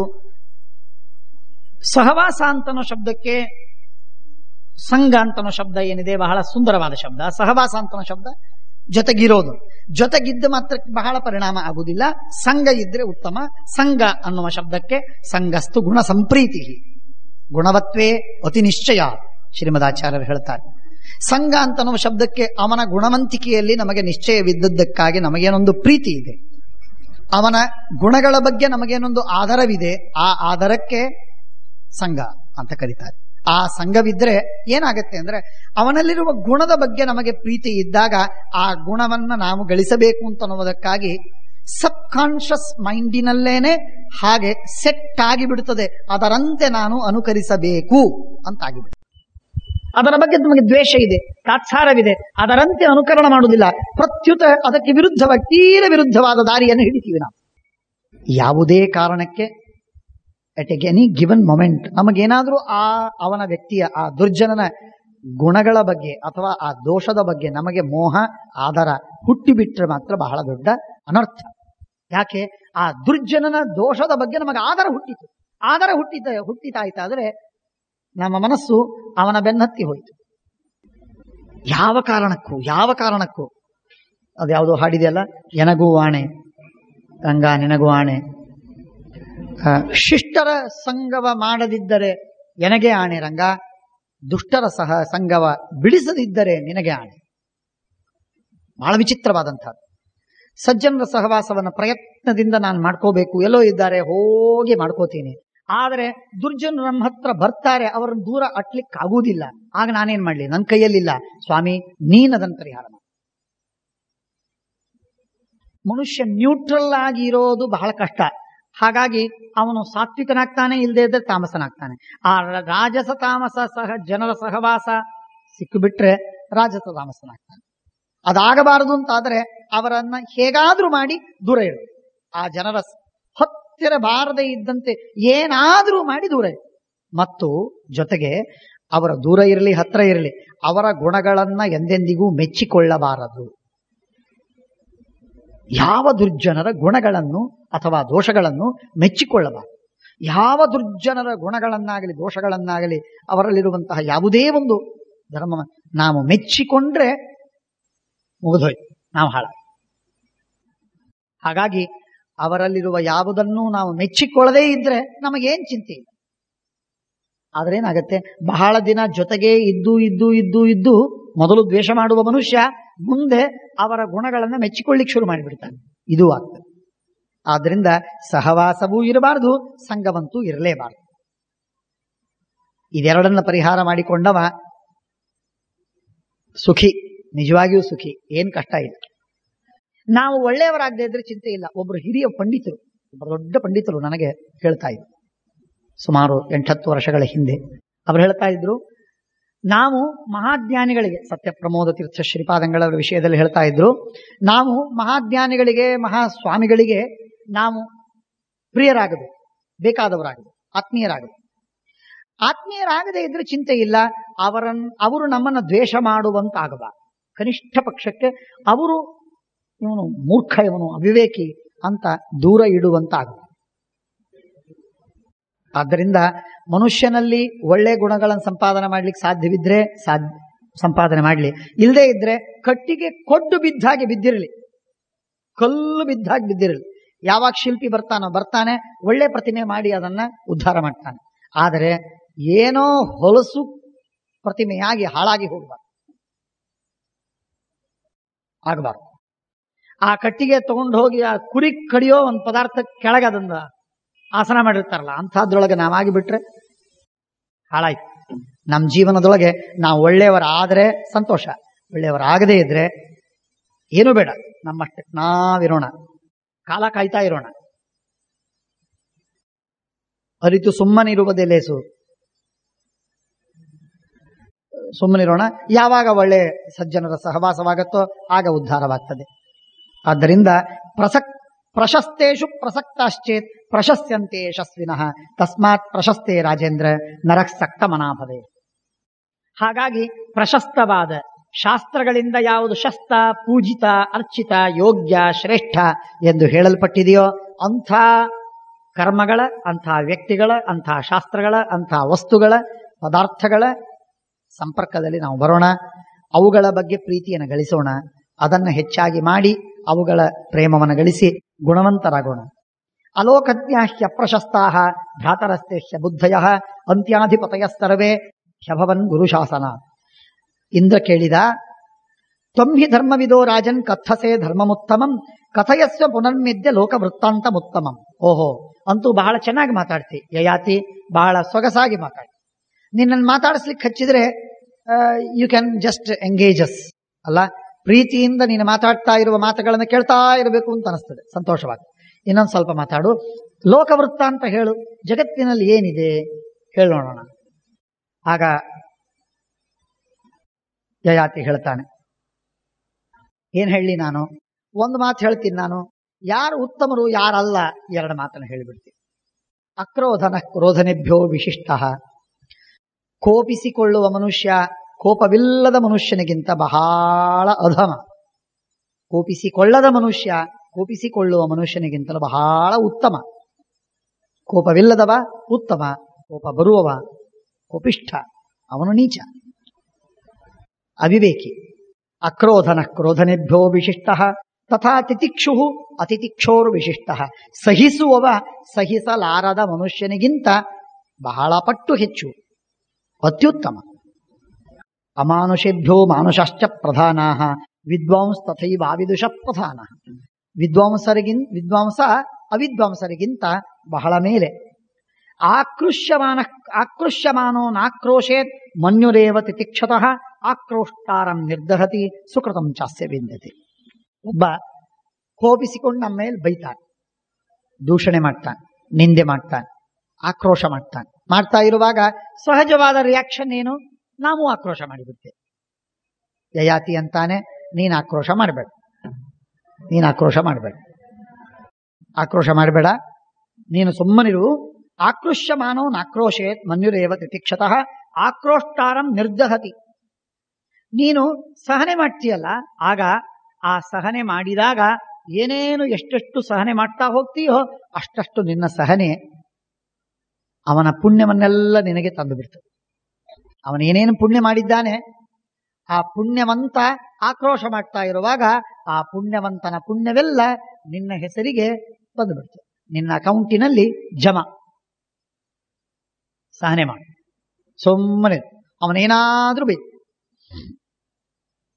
ನಿನಗಂತೂ ಎದೆಗೇನು ರಂಧ್ರ ಬೀಳಲಿಲ್ಲ, ಕೈ ಕಾಲಂತೂ ಕತ್ತರಿಸಲಿಲ್ಲ, ಏನಾದ್ರೂ ಬೈಲಿ, ನಿನಗೇನಾಯ್ತು? ಸಹನೆ ಮಾಡಿಬಿಡು. ಸಹನೆ ಮಾಡಿದರೆ ನಿನಗೆ ಅವನ ಪುಣ್ಯ ಎಲ್ಲ ಬರ್ತದೆ. ಅವನನ್ನ ನಿನ್ನ ಸಹನೆಯೇ ಸುಟ್ಟಾಕತ್ತೆ. ಬೆಂಕಿ ಅಲ್ಲ, ಸಿಟ್ಟಲ್ಲ, ನಿನ್ನ ಸಹನೆ ಅವನನ್ನ ಸುಟ್ಟಾಕತ್ತೆ. ಆದ್ದರಿಂದ ನೀನು ಸಹನೆ ಮಾಡು. ನಾರುಂತುದ ಸ್ಯಾತ್ ನ ನೃಶಂಸವಾದಿ ನಹೀನತಃ ಪರಮಭ್ಯಾದದೀತ ಯಯಾಸ್ಯ ವಾಚಾ ಪರ ಉದ್ವಿಜೇತ ನತಾಂ ವದೇದ್ ಬೃಹತೀಂ ಪಾಪಲೋಕ್ಯಾಂ. ಮನುಷ್ಯ ಇನ್ನೊಬ್ಬರಿಗೆ ಪೀಡೆಯಾಗುವಂತೆ, ಮನಸ್ಸಿಗೆ ನೋವಾಗುವಂತೆ ಮಾತಾಡಬಾರದು. ಯಾವ ಮಾತಿನಿಂದ ಇನ್ನೊಬ್ಬರಿಗೆ ಉದ್ವೇಗವಾಗತ್ತೆ, ಕೋಪ ಬರ್ತದೆ, ಮನಸ್ಸಿಗೆ ಅಸಮಾಧಾನವಾಗ್ತದೆ, ಸಹನೆ ಆಗಲಿಕ್ಕೆ ಸಾಧ್ಯವಿಲ್ಲ, ಅಂಥ ಮಾತುಗಳನ್ನಾಡಿ ನೀನು ಎಂದೆಂದಿಗೂ ಇನ್ನೊಬ್ಬರಿಗೆ ಮನಸ್ಸಿಗೆ ನೋವು ಮಾಡಬೇಡ. ನತಾಂ ವದೇದ್ ವೃಷತೀಂ ಪಾಪಲೋಕ್ಯಾಂ ಅರುಂತುದಂ ಪರುಷಂ ತೀಕ್ಷ್ಣಮಾಚಂ ವಾಕ್ಕಂಟಕೈರ್ ವಿತುದಂತಂ ಮನುಷ್ಯಾನ್ ವಿದ್ಯಾದಲಕ್ಷ್ಮೀಕತಮಂ ಜನಾನಾಂ ಮುಖೇ ನಿಬದ್ಧಾಂ ನಿರೃತಿಂ ವಹಂತಂ. ಯಾವ ಮನುಷ್ಯ ಬರೀ ಟೀಕೆ ಮಾಡ್ತಾನೆ, ಇನ್ನೊಬ್ಬರನ್ನು ನಿಂದೆ ಮಾಡ್ತಾನೆ, ಸಿಟ್ಟು ಮಾಡಿ ಬೈತಾನೆ, ಯಾವಾಗಲೂ ದೋಷ ಎಣಿಸ್ತಾನೆ, ಆ ಮನುಷ್ಯನ ಬಾಯಿಯೊಳಗೆ ಅಲಕ್ಷ್ಮಿ ಕೂತಿದ್ದಾಳೆ, ಲಕ್ಷ್ಮಿ ಅಲ್ಲ. ಭದ್ರೈಷಾಂ ಲಕ್ಷ್ಮೀರ್ ನಿಹಿತಾಧಿವಾಚಿ ಸಕ್ತುಮಿವ ತಿತೌನಾ ಪುನಂತೋ ಯತ್ರ ಧೀರ ಮನಸಾ ವಾಚಮಕ್ರತ ಅತ್ರ ಸಖಾಯ ಸಖ್ಯಾನಿ ಜಾನತೆ ಭದ್ರೈಷಾಂ ಲಕ್ಷ್ಮೀ ನಿಹಿತ ಅಧಿವಾಚಿ. ಯಾವ ಮನುಷ್ಯನ ನಾಲಿಗೆ ಬಹಳ ಪರಿಷ್ಕೃತವಾಗಿದೆ, ಅವನ ನಾಲಿಗೆಯಲ್ಲಿ ರಸನೆಯ ಮೇಲೆ ಸಾಕ್ಷಾತ್ ಲಕ್ಷ್ಮಿ ನೃತ್ಯ ಮಾಡ್ತಾಳೆ, ಅವಳಿರ್ತಾಳೆ. ಯಾವ ಮನುಷ್ಯ ಇನ್ನೊಬ್ಬರನ್ನ ಟೀಕೆ ಮಾಡ್ತಾನೆ, ಬೈತಾನೆ, ಖಂಡನೆ ಮಾಡ್ತಾನೆ, ದೂಷಿಸ್ತಾನೆ, ದೋಷ ಎಣಿಸ್ತಾನೆ, ಆ ಮನುಷ್ಯನ ನಾಲಿಗೆಯ ಮೇಲೆ ಅಲಕ್ಷ್ಮಿ ಅಂದ್ರೆ ಕಲಿಯ ಹೆಂಡತಿ ಅವಳು ಅಲ್ಲಿ ಕೂತಿರ್ತಾಳೆ. ಮಂಥರೆಯ ಆವಾಸ ಅದು. ಆದ್ದರಿಂದ ಅಲಕ್ಷ್ಮೀಕ ತಮಂ ವಿದ್ಯಾ ಸದ್ಭಿ ಪುರಸ್ತಾದಭಿಪೂಜಿತ ಸ್ಯಾತ್ ಸದ್ಭಿಸ್ತಥಾ ಪೃಷ್ಠತೋ ರಕ್ಷಿತ ಸ್ಯಾತ್. ಸಜ್ಜನರು ಹಿಂದಿದ್ರೆ ನಿನ್ನನ್ನು ರಕ್ಷಣೆ ಮಾಡ್ತಾರೆ, ಸಜ್ಜನರು ಮುಂದಿದ್ರೆ ನಿನಗೆ ಮಾರ್ಗದರ್ಶನ ಮಾಡ್ತಾರೆ, ಸಜ್ಜನರು ಬಲಕ್ಕಿದ್ರೆ ನಿನಗೆ ಒಳ್ಳೆ ದಾರಿಗೆ ಕರ್ಕೊಂಡು ಹೋಗ್ತಾರೆ, ಸಜ್ಜನರು ಎಡಕ್ಕಿದ್ರೆ ನಿನ್ನ ಕೆಟ್ಟ ದಾರಿಯನ್ನು ತಪ್ಪಿಸ್ತಾರೆ. ಆದ್ದರಿಂದ ಸಜ್ಜನರನ್ನು ಹಿಂದೆ ಮುಂದೆ ಎಡಕ್ಕೆ ಬಲಕ್ಕೆ ಇಟ್ಕೋ, ಎಲ್ಲಿದ್ರೂ ಅವರು ನಿನಗೆ ಹಿತ ಮಾಡ್ತಾರೆ. ದುರ್ಜನರು ಇದೇ ಮಾತಿಗೆ ವಿರುದ್ಧವಾಗಿ ಮಾಡ್ತಾರೆ, ನೋಡ್ಕೋ, ಯಾರು ಬೇಕೋ ಅವ್ರನ್ನ ಇಟ್ಕೋ. ಸಜ್ಜನರಿಂದ ಹಿತವಾಗೋದಾದರೆ ಸಜ್ಜನರನ್ನ ಇಟ್ಕೋ, ದುರ್ಜನರಿಂದ ಹಿತವಾಗೋದಾದರೆ ದುರ್ಜನರನ್ನ ಇಟ್ಕೋ. ಸುತ್ತಮುತ್ತ ದುರ್ಜನ, ಮುಂದೂ ಒಬ್ಬ ದುರ್ಜನ, ಹಿಂದೊಬ್ಬ, ಬದಿಯಲ್ಲಿ ಎಡಕ್ಕೊಬ್ಬ ಬದಕ್ಕೊಬ್ಬ, ನಾಲ್ಕು ದಿಕ್ಕಿನಲ್ಲೂ ಒಬ್ಬೊಬ್ಬ ದುರ್ಜನ ಇಟ್ಕೋ. ನೋಡು ಅದರಿಂದ ದುಃಖವಾಗತ್ತೋ ಇಲ್ಲೋ.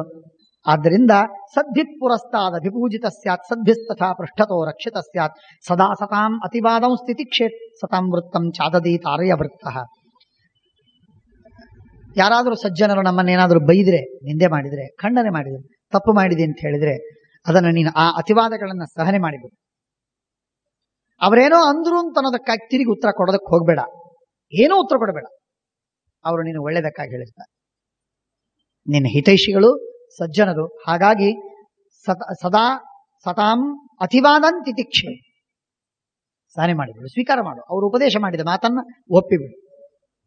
ಸತಾಂ ವೃತ್ತಂ ಚಾದತಿ ತಾರ್ಯವೃತ್ತ ವಾಕ್ಸಾಯಕ ವದನಾನ್ ನಿಷ್ಪತಂತಿ ಯೈರಾಹತ ಶೋಚಿತರಾತ್ರಹಾನಿ ಪರಸ್ಸು ಯೇ ಮರ್ಮಸು ಸಂಪತಂತಿ ತಾನ್ ಪಂಡಿತೋ ನಾಮಸೃಜತ್ ಪರೇಶು. ಹೀಗೆ ಅನೇಕ ಮಾತುಗಳನ್ನು ಹೇಳಿದ. ಇಷ್ಟೆಲ್ಲ ಆದ ಮೇಲೆ ಇಂದ್ರನಿಗೆ ಸಾಕು, ನಿನ್ನ ಉಪದೇಶ ಬೇಕಾದಷ್ಟಾಯ್ತು, ನಂದು ಇನ್ನೊಂದು ಪ್ರಶ್ನೆ ಇದೆ, ನಿನ್ನ ಮಾತನ್ನು ನಾನು ನಿನ್ನ ಕೇಳಬೇಕಾಗಿದೆ, ಹೇಳ್ತೀಯ? ಏನು? ಇಲ್ಲ. ಸರ್ವಾಣಿ ಕರ್ಮಾಣಿ ಸಮಾಪ್ಯ ರಾಜನ್, ನಿನ್ನ ರಾಜ್ಯದೊಳಗೆ ನೀನೆಷ್ಟೆಲ್ಲ ಭೋಗವನ ಮಾಡಿದಿ, ರಾಜ್ಯವನ್ನು ಚೆನ್ನಾಗಿ ಆಳಿದಿ, ಎಲ್ಲ ಆದ ಮೇಲೆ ಗೃಹಂ ಪರಿತ್ಯಜ್ಯ ವನಂ ಗತೋಸಿ, ಮನೆ ಬಿಟ್ಟು ರಾಜ್ಯ ಬಿಟ್ಟು ನೀನು ವನಕ್ಕೆ ಬಂದಿ, ವನದಲ್ಲಿ ನೀನು ಮತ್ತೆ ವನಪ್ರಸ್ಥನಾದಿ. ತತ್ವಾಂ ಪೃಚ್ಛಾಮಿ ನಹುಷಸ್ಯ ಪುತ್ರ, ಇಷ್ಟೆಲ್ಲ ತಪಸ್ಸು ಮಾಡಿ 1000 ವರ್ಷಗಳವರೆಗೆ ಭೋಗವನ್ನು ಮಾಡಿದಿ, 1000 ವರ್ಷಕ್ಕೂ ಹೆಚ್ಚು ತಪಸ್ಸು ಮಾಡಿದಿ. ಇಷ್ಟೆಲ್ಲ ಮಾಡಿದ ಮಹಾತ್ಮ, ನಾನು ನಿನ್ನೊಂದು ಪ್ರಶ್ನೆ ಕೇಳ್ತೀನಿ. ನಿನ್ನ ತಪಸ್ಸಿಗೆ ಸಮಾನರಾದ ತಪಸ್ವಿಗಳು ಯಾರಿದ್ದಾರೆ ಜಗತ್ತಿನಲ್ಲಿ? ನಿನ್ನ ತಪಸ್ಸಿಗೆ ಸಮಾನರಾದ ತಪಸ್ವಿಗಳು ಯಾರಿದ್ದಾರೆ ಹೇಳು. ಇಂದ್ರ ಅವನನ್ನ ಪ್ರಶ್ನೆ ಕೇಳಿದ. ಇದೇ ಪ್ರಶ್ನೆ ಕೇಳೋದಕ್ಕಾಗಿ ಈ ಹಿಂದಿನ ಉಪೋದ್ಘಾತ. ಆ ಉಪೋದ್ಘಾತದೊಳಗೆ ಅವನೇನೆಲ್ಲ ಉಪದೇಶ ಮಾಡಿಬಿಟ್ಟ. ಇಂದ್ರ ಅಂದ, ಸಾಕು ಬಸ್ಕರು, ನನಗೆ ಕೇಳಬೇಕಾದದ್ದು ಈ ಪ್ರಶ್ನೆ ಕೇಳ್ತೀನಿ, ಹೇಳು, ನಿನ್ ತಪಸ್ಸಿನೊಳಗೆ ಯಾರು ನಿನಗೆ ಸಮಾನ? ಆಗ ಯಯಾತಿಗೆ ಇಂದ್ರ ಕೇಳಿದಾನೆ ಅಂತ ಕೆಲವರಿಗೆ ಹಾಗಾಗಿ ಬಿಡ್ತದೆ, ಕಟ್ಟೆ ಒಡೆದು ಬಿಡ್ತದೆ. ಅವರಿಗೆ ಕಂಟ್ರೋಲ್ ಮಾಡ್ಕೊಳ್ಳಿಕ್ಕೆ ಆಗುವುದಿಲ್ಲ. ತಮ್ಮನ್ನು ತಾವು ಹೊಗಳ್ಕೊಳ್ಳಿಕ್ಕೆ ಶುರು ಮಾಡಿಬಿಡ್ತಾರೆ. ವಿಚಿತ್ರವಾಗಿ ಹೊಗಳ್ಕೋತಾರೆ. ಆ ಹೊಗಳ್ಕೊಳ್ಳೋದಕ್ಕೆ ಹಿಂದೆ ಮುಂದೆ ನೋಡುವುದಿಲ್ಲ, ಸಭೆ ಮರ್ಯಾದೆ ನೋಡುವುದಿಲ್ಲ, ಎಲ್ಲ ಬಿಟ್ಟು ಹೋಗಿ ಪ್ರಾರಂಭವಾಗಿಬಿಡ್ತದೆ. ಯಯಾತಿಗೆ ಪ್ರಾರಂಭ ಮಾಡಿಬಿಟ್ಟ. ಪ್ರಾರಂಭ ಅಂದ್ರೆ ಮುಗಿಸಿಬಿಟ್ಟ, ಆದರೆ ಪ್ರಾರಂಭ ಮಾಡಿದ್ದ. ಅದೇನು ಹೇಳಿದ? ನಾಹಂ ದೇವ ಮನುಷ್ಯೇಶು. ಛೇ ಛೇ ಛೇ ಛೇ, ನನಗೆ ತಪಸ್ಸಿಗೆ ಸಮಾನರು ಜಗತ್ತಿನೊಳಗೆ? ಛೇ, ಏನಿಂದ್ರ ಈ ಪ್ರಶ್ನೆ ಕೇಳ್ತೀನಿ ನೀನು? ನಾನು 1000 ವರ್ಷಕ್ಕಿಂತಲೂ ಹೆಚ್ಚು ತಪಸ್ಸು ಮಾಡಿದೆ, ಮಿಲೆನಿಯಂ, ಅದಕ್ಕಿಂತಲೂ ಹೆಚ್ಚಿಗೆ ತಪಸ್ಸು ಮಾಡಿದೆ. ಹೌದಾ? ಇಷ್ಟು ತಪಸ್ಸು ಮಾಡಿದವರು ಜಗತ್ತು ನನಗಂತೂ ಯಾರೂ ಕಂಡಿಲ್ಲ. ದೇವತೆಗಳಲ್ಲೇ ನಾನು ನೋಡಿದೆ, ಯಾರೂ ಮಾಡಿಲ್ಲ. ನೀವ್ಯಾರು ಮಾಡಿರಿ? ಯಾರು ಮಾಡಿಲ್ಲ. ದೇವತೆಗಳು ಇದ್ದೀರಿ ನಿಜ, ಆದ್ರೆ ನೀವು ಯಾರೂ ತಪಸ್ಸು ಮಾಡಿಲ್ಲ. 1000 ವರ್ಷ ನಾನು ಮಾಡಿದ್ದೀನಿ. 1000 ವರ್ಷಗಳವರೆಗೆ ತಪಸ್ಸು ಮಾಡಿದವರು ಜಗತ್ತಿನೊಳಗೆ ಯಾರೂ ಕಂಡಿಲ್ಲ, ನನಗಂತೂ ಕಂಡಿಲ್ಲ. ನೀವೂ ಅಲ್ಲ, ದೇವತೆಗಳು ಅಲ್ಲ, ಮನುಷ್ಯರು ಅಲ್ಲ, ಋಷಿಗಳು ಅಲ್ಲ, ಗಂಧರ್ವರಲ್ಲ, ಮಹರ್ಷಿಗಳಲ್ಲ. ಆತ್ಮನಸ್ತಪಸಾ ತುಲ್ಯಂ ಕಂಚಿತ್ ಪಶ್ಯಾಮಿ ವಾಸದ, ಯಾರನ್ನೂ ಕಂಡಿಲ್ಲ. ಅಂದ್ರೆ ಅವನ ದೃಷ್ಟಿಯೊಳಗೆ ಯಾರು ನಗಣ್ಯರು, ಎಲ್ಲರೂ ತುಚ್ಛರು, ಶೂದ್ರರು. ನೋಡಿ ಏನು ಯಯಾತಿಯ ವಿಚಿತ್ರವಾದಂತಹ ಒಂದು ಮಾನಸಿಕ ಸ್ಥಿತಿ ನೋಡಿ. ಮನುಷ್ಯನಿಗೆ, ಪ್ರತಿಯೊಬ್ಬ ಮನುಷ್ಯನಿಗೆ ಸ್ವಲ್ಪ ಏಕಾಂತದಲ್ಲಿ ಅವನಿಗೆ ಮಾತಾಡಿಸಿ ಕೇಳಿದಾಗ ಹೀಗೆ ಅನಿಸ್ತಿರ್ತದೆ. ಕೆಲವರಿಗೆ, ಎಲ್ಲರಿಗಲ್ಲ, ಕೆಲವರಿಗೆ ಅನಿಸ್ತಿರ್ತದೆ. ನಾನು ಮೊನ್ನೊಂದು ಮಾತು ಹೇಳ್ತಿದ್ದೆ, ನಮ್ಮ ವಿದ್ಯಾರ್ಥಿಗಳ ಎದುರಲ್ಲಿ ಒಂದು ಮಾತು ಹೇಳ್ತಿದ್ದೆ. ತನಗಿಂತಲೂ ಎತ್ತರದ ಮನುಷ್ಯರನ್ನು ಕಂಡಾಗ ತಾನು ಕುಬ್ಜ ಅಂತ ಗೊತ್ತಾಗ್ತದೆ. ತನ್ನ ಸುತ್ತಮುತ್ತ ಯಾರೂ ಎತ್ತರವಿಲ್ಲದೆ ಎಲ್ಲ ಲಿಲಿಪುಟ್ಟುಗಳೇ ಇದ್ರೆ ಗೆಲಿಲಿಯೋನೇ ಎತ್ತರವನಾಗಿಬಿಡ್ತಾನೆ. ಇದು ಮನುಷ್ಯನ ಸ್ವಭಾವ. ಹಾಗಾಗಿ ತಾನು ಲಿಲಿಪುಟ್ಟುಗಳ ಮಧ್ಯದಲ್ಲಿ ಇರಬಾರದು, ಸರ್ವಥಾ ಇರಬಾರದು. ತಾನು ಲಿಲಿಪುಟ್ಟಾಗಿ ಯಾರು ಗೆಲಿಲಿಯೋ ಇದ್ದಾರೋ ಅಂಥವರ ಸಮಾಜದಲ್ಲಿ ತಾನಿರಬೇಕು. ಅಂದ್ರೆ ತಾನು ಇನ್ನೂ ಎತ್ತರವಾಗಬೇಕು ಅಂತ ಅಪೇಕ್ಷೆ ಬರ್ತದೆ, ತಾನು ದೊಡ್ಡವನಾಗಬೇಕು ಅಂತ ಆಕಾಂಕ್ಷೆ ಮೂಡುತ್ತದೆ. ಇಲ್ಲದೆ ಇದ್ರೆ ತಾನು ಎಲ್ಲರಿಗಿಂತಲೂ ದೊಡ್ಡವ, ನನ್ಗಿಂತಲೂ ಯಾರೂ ಉತ್ತಮರಿಲ್ಲ, ನನಗೆ ಸಮಾನರು ಯಾರೂ ಇಲ್ಲ ಅನ್ನುವ ಅಹಂಕಾರ ಬರ್ತದೆ. ಈ ಅಹಂಕಾರ ಎಲ್ಲ ಪ್ರಗತಿಗಳನ್ನು ಕುಂಠಿತ ಮಾಡ್ತದೆ. ಪ್ರಗತಿ ಕುಂಠಿತವಾಗೋದಿರಲಿ, ಗತಿನೂ ಕುಂಠಿತವಾಗ್ತದೆ. ಗತಿ ಅಷ್ಟೇ ಅಲ್ಲ, ಸ್ಥಿತಿ ಕುಂಠಿತವಾಗ್ತದೆ, ಕೆಳಗೆ ಬೀಳುತ್ತಾ. ಯಯಾತಿ ಅವಸ್ಥೆ ಅದಾಯ್ತು. ಭಾರಿ ವಿಚಿತ್ರ. ಭೋಗದ ಮೋಹದಿಂದಾಗಿ ಪೂರ್ವಾರ್ಧ ಯಯಾತಿಯ ಜೀವನವಾದರೆ, ಸ್ವರ್ಗದಲ್ಲಿರುವ ಯಯಾತಿಯ ಜೀವನದಲ್ಲಿ ಅಹಂಕಾರದ ಪ್ರಭಾವ, ಅಹಂಕಾರದ ಪರಿಣಾಮವಾಗಿ ಏನಾಗುತ್ತೆ ನೋಡಿ. ನಾಹಂ ದೇವ ಮನುಷ್ಯೇಶು ಗಂಧರ್ವೇಶು ಮಹರ್ಷಿಷು ಆತ್ಮನಸ್ತಪಸಾ ತುಲ್ಯಂ ಕಂಚಿತ್ ಪಶ್ಯಾಮಿ ವಾಸದ. ಅದಕ್ಕಾಗಿ ನಾನು ಹೇಳ್ತಿದ್ದೆ, ವಿದ್ಯಾರ್ಥಿಗಳಿಗೆ ಹೇಳ್ತಿದ್ದೆ, ಇನ್ಯಾರು ಬೇಡ, ಶ್ರೀಮದಾಚಾರ್ಯರು, ಟೀಕಾಕೃತ್ಪಾದರು, ವ್ಯಾಸರಾಯರು, ರಘುತ್ತಮರು, ರಾಘವೇಂದ್ರ ಸ್ವಾಮಿಗಳು, ಸತ್ಯಧ್ಯಾನರು, ಇಂಥ ಮಹಾಜ್ಞಾನಿಗಳ ಗ್ರಂಥಗಳನ್ನ ನಾವು ನಿತ್ಯದ ಮಹಾಜ್ಞಾನಿಗಳ ಸಹವಾಸದಲ್ಲಂತೂ ಇರಲಿಕ್ಕೆ ಸಾಧ್ಯವಿಲ್ವೇ? ಅಷ್ಟು ಭಾಗ್ಯ ನಾವು ಪಡೆದಿಲ್ಲ. ಆದರೆ ಈ ಎಲ್ಲ ಜ್ಞಾನಿಗಳ ಗ್ರಂಥಗಳನ್ನು ನಾವು ಸುತ್ತಲೂ ಇಟ್ಕೊಂಡಾಗ ನಮ್ಗನಿಸ್ತದೆ ನಾವು ಎಷ್ಟು ಚಿಕ್ಕವರು, ಎಷ್ಟು ಅಲ್ಪರು, ಎಷ್ಟು ಕ್ಷುದ್ರರು. ಮಹಾಭಾರತ ಓದಬೇಕು, ಇಟ್ ಕಟ್ಸ್ ಅವರ್ ಸೈಜ್. ನಮ್ದು ಏನಿದ್ದೀವಿ ಇದು ಗೊತ್ತಾಗ್ತದೆ ನಮಗೆ. ಮಹಾಭಾರತ ಓದ್ತಾ ಇದೆ. ತಪಸ್ಸಿನಲ್ಲೋ ನಿನ್ನ ನುಂಗುವಂಥವರಿದ್ದಾರೆ. ಐಶ್ವರ್ಯ ನಿನ್ನನ್ನು ಸವರಿ ಹಾಕ್ತಾರೆ. ಆತಿಥ್ಯ ನೀನು ಏನೂ ಮಾಡುವುದಿಲ್ಲ. ದಾನ ನಿನ್ನ ಕೋಟಿ ಪಟ್ಟು ಮಾಡಿದವರಿದ್ದಾರೆ. ಯಜ್ಞ ನೀ ಹೆಸರೇ ಹೇಳಬೇಡ. ನೀನು ಯಾವುದಕ್ಕೆ ನೀನು ದೊಡ್ಡವ? ಒಬ್ಬ ಸಣ್ಣ ಕವನ ಇದೆ, ಯಾವುದರಲ್ಲಿ ನೀನು ದೊಡ್ಡವ ಅಂತ ಅನ್ನೋದಕ್ಕೆ ಅಹಂಕಾರ ಪಡ್ತೀಯ ನೀನು? ದಾನದಲ್ಲಿ ಕರ್ಣನ, ಅಹಂಕಾರದಲ್ಲಿ ರಾವಣನ, ಕುಟಿಲತೆಯಲ್ಲಿ ಶಕುನಿಯ. ಅಲ್ಲ, ಕಪಟತನ ಕುಟಿಲತನ ಮಾಡ್ಲಿಕ್ಕೂ ಬರುದಿಲ್ರಿ ನಮಗೆ. ಅಂದ್ಮೇಲೆ ನಾವು ಯಾಕೆ ಮೀಸೆ ತಿರುಗಬೇಕು? ಯಾವ ಕಾರಣದಿಂದ ನಮ್ಮಲ್ಲಿ ಯಾವ ದುರ್ಗುಣ ಅತಿಯಾಗಿದೆ, ಯಾವ ಸುಗುಣ ಅತಿಯಾಗಿದೆ, ಎರಡೂ ಇಲ್ಲ. ಅಂದ್ಮೇಲೆ ನಮಗೆ ಯಾಕೆ ಅಹಂಕಾರ ಪಡಬೇಕು? ಅಹಂಕಾರ ಪಡಲಿಕ್ಕೆ ಅವಕಾಶ ಇಲ್ಲ. ಹಾಗಾಗಿ ಹೀಗಿರುವಾಗ ನಾವೇನು ಗುಣವಂತರು, ದೊಡ್ಡವರು, ತಪಸ್ವಿಗಳು ಅಂತ ಏನ್ ತಿಳ್ಕೋತೀವಿ ನೀನು? ವ್ಯಾಸರಾಜರು ಹೇಳ್ತಾರೆ, ನಾನೆಲ್ಲಿ ಜ್ಞಾನಿಯೋ, ನಾನೆಲ್ಲಿ ಸುಜನನೋ, ಹೀನ ವಿಷಯಗಳೆಂಬ ಶ್ವಾನನಂತಿರುವೆ. ನಾಯಿ ಹಾಗಿದ್ದೀನಿ ಅಂತಂತಾರೆ ವ್ಯಾಸರಾಯರು. ಎದೆ ನಡಿಗಿ ಬಿಡುತ್ತದೆ. ಏನ್ ವ್ಯಾಸರಾಯರು, ಎಂಥ ಜ್ಞಾನಿಗಳು, ಏನ್ ತಪಸ್ವಿಗಳು, ಎಂಥ ಅವರ ಯೋಗ್ಯತೆ, ಅಸಾಧಾರಣ ವ್ಯಕ್ತಿಮತ್ವ. ಅವರು ಅನ್ನುವ ಆ ಶಬ್ದಗಳನ್ನು ಕೇಳಿದ್ರೆ ಆ ಶಬ್ದ ಅನ್ನಬೇಕು ಅನ್ನಬಾರದು ಅಂತ ಸಂಕೋಚವಾಗುತ್ತೆ. ಅಷ್ಟರ ಮಟ್ಟಿಗೆ ಅದ್ಭುತವಾಗಿ ಅವರು ಹೇಳ್ತಾರೆ. ನಾವು ಅಹಂಕಾರ ಪಡ್ತಿರ್ತೀವಿ, 2 ಅಕ್ಷರ ಬಂದಿರುವುದಿಲ್ಲ, 2 ದಾನ ಮಾಡಿರುವುದಿಲ್ಲ, ತಪಸ್ಸು, ಉಪವಾಸ, ವ್ರತ, ನಿಯಮ, ಮಡಿ ಮೈಲಿಗೆ, ಆಚಾರ ವಿಚಾರಗಳಿರುವುದಿಲ್ಲ, ಅಹಂಕಾರ ಹೆಚ್ಚಿರ್ತದೆ. ನಾಹಂ ದೇವ ಮನುಷ್ಯೇಶು ಗಂಧರ್ವೇಶು ಮಹರ್ಷಿಷು. ಗಂಧರ್ವರಲ್ಲಿ, ಮಹರ್ಷಿಗಳಲ್ಲಿ, ದೇವತೆಗಳಲ್ಲಿ ಅಥವಾ ಮನುಷ್ಯರಲ್ಲಿ ಆತ್ಮನಸ್ತಪಸಾ ತುಲ್ಯಂ ಕಂಚಿತ್ ಪಶ್ಯಾಮಿ ವಾಸವ. ನನಗೆ ಸಮಾನನಾದಂತಹ ತಪಸ್ಸು ಜಗತ್ತಿನಲ್ಲಿ ಯಾರಿಲ್ಲ ಅಂದಾಗ ಇಂದ್ರ ಬದಿಯಲ್ಲಿ ನಿಂತಿದ್ದ ನೋಡಿ. ಇಂದ್ರ ಅದಕ್ಕಾಗೇ ಬಂದಿದ್ದ. ಇಂದ್ರ ಬದಿಯಲ್ಲಿ ನಿಂತಿದ್ದ ಮಾತಾಡ್ತಾನೆ. ಯದಾವ ಮೌಸ್ಥ ಸದೃಶ ಪ್ರೇಯ ಶ್ರೇಯಸಶ್ಚ ಅಲ್ಪೀಯಸಶ್ಚಾವಿದಿತ ಪ್ರಭಾವ ತಸ್ಮಾನ್ ಲೋಕಾಸ್ತ್ವಂತವಂತ ಸ್ತವೇಮೆ ಕ್ಷೀಣೇ ಪುಣ್ಯೆ ಪತಿತಾಸ್ಯದ್ಯ ರಾಜನ್. ಬಿದ್ದೋ ಕೆಳಗಡೆ. ಸ್ವರ್ಗದಲ್ಲಿ ಇರೋದಕ್ಕೆ ನಿನಗೆ ಅಧಿಕಾರವೇ ಇಲ್ಲ, ಅಹಂಕಾರ ಪಡ್ತೇನೆ. ನನ್ ಮುಂದದನು ದೇವತೆಗಳಲ್ಲಿ, ಮನುಷ್ಯರಲ್ಲಿ, ಋಷಿಗಳಲ್ಲಿ, ಗಂಧರ್ವರಲ್ಲಿ ನನಗೆ ಯಾರೂ ಸಮಾನ ಇಲ್ಲ, ನಾನು ಮಹಾತಪಸ್ವಿ ಅಂತ ನನ್ ಮುಂದೆ ಹೇಳ್ತೀಯ. ಅಹಂಕಾರ ಪಡಬಾರ್ದು. ಅಹಂಕಾರ ಪಡಬಾರ್ದು ಅಂದ್ರೆ ದೊಡ್ಡವ್ರಕ್ಕಿಂತಲೂ ನೀನು ದೊಡ್ಡವ ಅಂತ ತಿಳ್ಕೊಂಡ್ರೆ ಅಹಂಕಾರವಲ್ಲ, ಸಣ್ಣವ್ರಕ್ಕಿಂತಲೂ ದೊಡ್ಡವ ಅಂತ ತಿಳ್ಕೊಂಡ್ರೂ ಅಹಂಕಾರ. ಅವರನ್ನು ಅವಮಾನ ಮಾಡ್ಲಿಕ್ಕಿಲ್ಲ. ಅವಮಾನ ಮಾಡ್ಲಿಕ್ಕೆ ನಿನಗೆ ಯಾರೂ ಅಧಿಕಾರ ಕೊಟ್ಟಿಲ್ಲ, ಯಾರನ್ನೂ ಅವಮಾನ ಮಾಡ್ಲಿಕ್ಕೆ ಅಧಿಕಾರ ಕೊಟ್ಟಿಲ್ಲ. ತಿಳ್ಕೊ. ಬೇಕಾದರೆ ಅವನಕ್ಕಿಂತಲೂ ನನಗಿಷ್ಟು ಗುಣಗಳು ಹೆಚ್ಚಿವೆ ಅಂತ ತಿಳ್ಕೊ. ಆದರೆ ಅವಮಾನ ಮಾಡೋದಕ್ಕೆ ಅಧಿಕಾರ ಯಾರ್ಯಾರಿಗೂ ಇಲ್ಲ, ಯಾರಿಗೂ ಇಲ್ಲ. ಯಾಕೆ ಅವಮಾನ ಮಾಡ್ತಿ? ಅವಮಾನ ಮಾಡಿದಿ, ಎಲ್ಲರನ್ನೂ ಅವಮಾನ ಮಾಡಿದಿ, ಆದ್ದರಿಂದ ನೀನು ಕೆಳಗೆ ಬಿದ್ದು ಹೋಗು. ಯದಾವಮೌಸ್ಥಾಹ ಸದೃಶ ಶ್ರೇಯಸಶ್ಚ. ನಿನಗೆ ಸಮಾನರಾದವರನ್ನು ನೀನು ತಿರಸ್ಕಾರ ಮಾಡಿದೆ, ಮನುಷ್ಯರನ್ನ. ಶ್ರೇಯಸಶ್ಚ, ನಿನ್ಕಿಂತಲೂ ಉತ್ತಮರಾಗಿರತಕ್ಕಂತಹ ಗಂಧರ್ವರು ಅಥವಾ ದೇವತೆಗಳನ್ನು ಅವಮಾನ ಮಾಡಿದಿ. ಅಲ್ಪೀಯಸಶ್ಚ, ನಿನ್ಕಿಂತಲೂ ಚಿಕ್ಕವರು ಯಾರೋ ಅಂಥವರನ್ನು ನೀನು ನಿಂದೆ ಮಾಡಿದಿ, ನೀನು ಅವಮಾನ ಮಾಡಿದಿ. ಆದ್ದರಿಂದ ನೀನು ಸರ್ವಥಾ ಅಯೋಗ್ಯ. ನೀನು ಸ್ವರ್ಗದಲ್ಲಿ ಇರೋದಕ್ಕೆ ಯೋಗ್ಯನಲ್ಲ, ಕೆಳಗೆ ಬಿದ್ದು ಹೋಗು. ತಸ್ಮಾಲ್ ಲೋಕಾಸ್ತ್ವಂತವಂತಸ್ತವೇಮೇ ಕ್ಷೀಣೇ ಪುಣ್ಯೆ ಪತಿತಾಸ್ಯದ್ಯ ರಾಜನ್. ಹಿಂದೆ ನಿನ್ನ ಪುಣ್ಯ ಕ್ಷಯಿಸ್ತು. ಚಿಕ್ಕವರನ್ನು ಅವಮಾನ ಮಾಡಿದರೆ ಮನುಷ್ಯನ ಪುಣ್ಯ ಕ್ಷಯಿಸ್ತದೆ. ಈ ತತ್ವ ಮಹಾಭಾರತದಿಂದ ತಿಳಿಯಬೇಕಾದ ಮಾತು. ಹಿರಿಯರನ್ನ, ಜ್ಞಾನಿಗಳನ್ನ ಅವಮಾನ ಮಾಡಿದ್ರಂತೂ ನಿಶ್ಚಿತ, ಸಮಾನರನ್ನ ಅವಮಾನ ಮಾಡಿದರೂ ಸರಿಯೇ. ಚಿಕ್ಕವರನ್ನ ಅವಮಾನ ಮಾಡಿದರೂ ಕೂಡ ಮನುಷ್ಯನ ಪುಣ್ಯ ಕ್ಷಯಿಸ್ತದೆ. ಅದಕ್ಕೆ ಜ್ವಲಂತ ಉದಾಹರಣೆ ಯಯಾತಿರುವಾಚ.